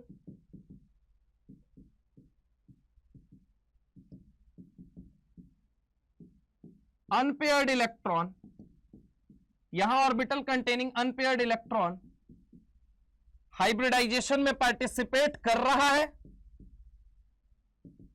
हाइब्रिडाइजेशन में पार्टिसिपेट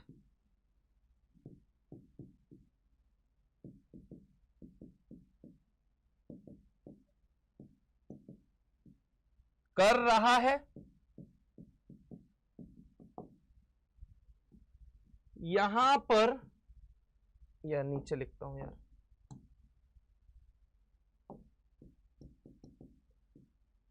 यहां पर नहीं कर रहा है, यहां पे नहीं कर रहा है, ठीक है। तो अगर मैं बात करूं कि वेरिएबल हाइब्रिडाइजेशन स्टेट की जो चर्चा थी वो यहां पे आके समाप्त होती है। सच कहूं तो हाइब्रिडाइजेशन स्टेट का जो अपने केमिकल बॉन्डिंग के अंदर जो यूज था वो सब समाप्त हो चुका है। कुछ ऐसे आपको दिखेंगे जो कोऑर्डिनेट कंपाउंड के हाइब्रिडाइजेशन होंगे, जो कि हम कोऑर्डिनेशन कंपाउंड में पढ़ते हैं, और वहीं पढ़े तो ज्यादा बेहतर होगा। कुछ चंद सवाल हैं जो इनमें से कुछ कंपाउंड्स के ऊपर मुझे कराने हैं। अभी तक के सारे पोर्शन के ऊपर सवाल कराने हैं, डेफिनेटली मैं कराऊंगा। ऐसा नहीं है कि मैं कुछ भी छोड़ूंगा, मैं हर कुछ बहुत स्मूथली, बहुत इजीली सारी चीजें आपको समझाऊंगा। और विश्वास रखिए कि आपको एक एक चीज एकदम, कहा जाता है ना कि हाईली, मतलब वेरीफाइड कंटेंट आपको दिया जा रहा है, बहुत प्योरीफाइड कंटेंट दिया जा रहा है। मेरा खुद का इसमें रिसर्च वर्क बहुत ज्यादा है, मेरी खुद की अथक मेहनत, अथक परिश्रम और बहुत ज्यादा लगन है इसके पीछे। और यकीन मानो दोस्त, आप पूरी अगर केमिकल बॉन्डिंग को पूरी एनर्जी, पूरे तरीके, हर नजरिए से देखोगे तो शायद आपको सबसे बेस्ट कंटेंट आपको संकल्प भारत जेई चैनल पे मिलेगा। कंटेंट अगर मैं बोलूं, सबसे बेस्ट डिलीवरी जो इनऑर्गेनिक की जो बेस्ट पॉसिबल हो सकती है वो मैं लाने की कोशिश करता हूं। पूरे अपने 1.5 घंटे के लेक्चर के अंदर शायद 2 घूंट 4 घूंट पानी पी के आप लोगों को मोटिवेट रखते हुए आप लोगों को पूरी तरीके से समझाने का काम करता हूं। और मुझे पता है इस निर्जीव कैमरे के पीछे कई सजीव दिलों की धड़कनें मुझे सुन रही हैं, बहुत उम्मीद के साथ, बहुत विश्वास के साथ। आपकी उम्मीद नहीं तोड़ूंगा बेटा मैं, आप यकीन मानिए। आप, आपके माता पिता, आपके भाई बहन, आपके आस पड़ोस के लोग, आपके चाहने वाले लोगों की मैं एटलीस्ट इनऑर्गेनिक के अंदर बिल्कुल भी उम्मीद नहीं तोड़ूंगा। आप एकदम निश्चिंत रहिए। आपसे दोगुनी मेहनत करनी पड़ी, करूंगा, ले आऊंगा, बढ़िया कंटेंट लाके आपको दूंगा, ताकि आपका सबसे बेस्ट आपका रिजल्ट आ सके। यकीन मानो दोस्त, ठीक है। और मैं हमेशा कहता हूं, मेहनत उस चिड़िया का नाम है जो आपको हमेशा ऊपर ले जाएगी। बस जिम्मेदारी आपको लेनी पड़ेगी, ठीक है। इसी के साथ कुछ कहना चाहते हैं, कहूं?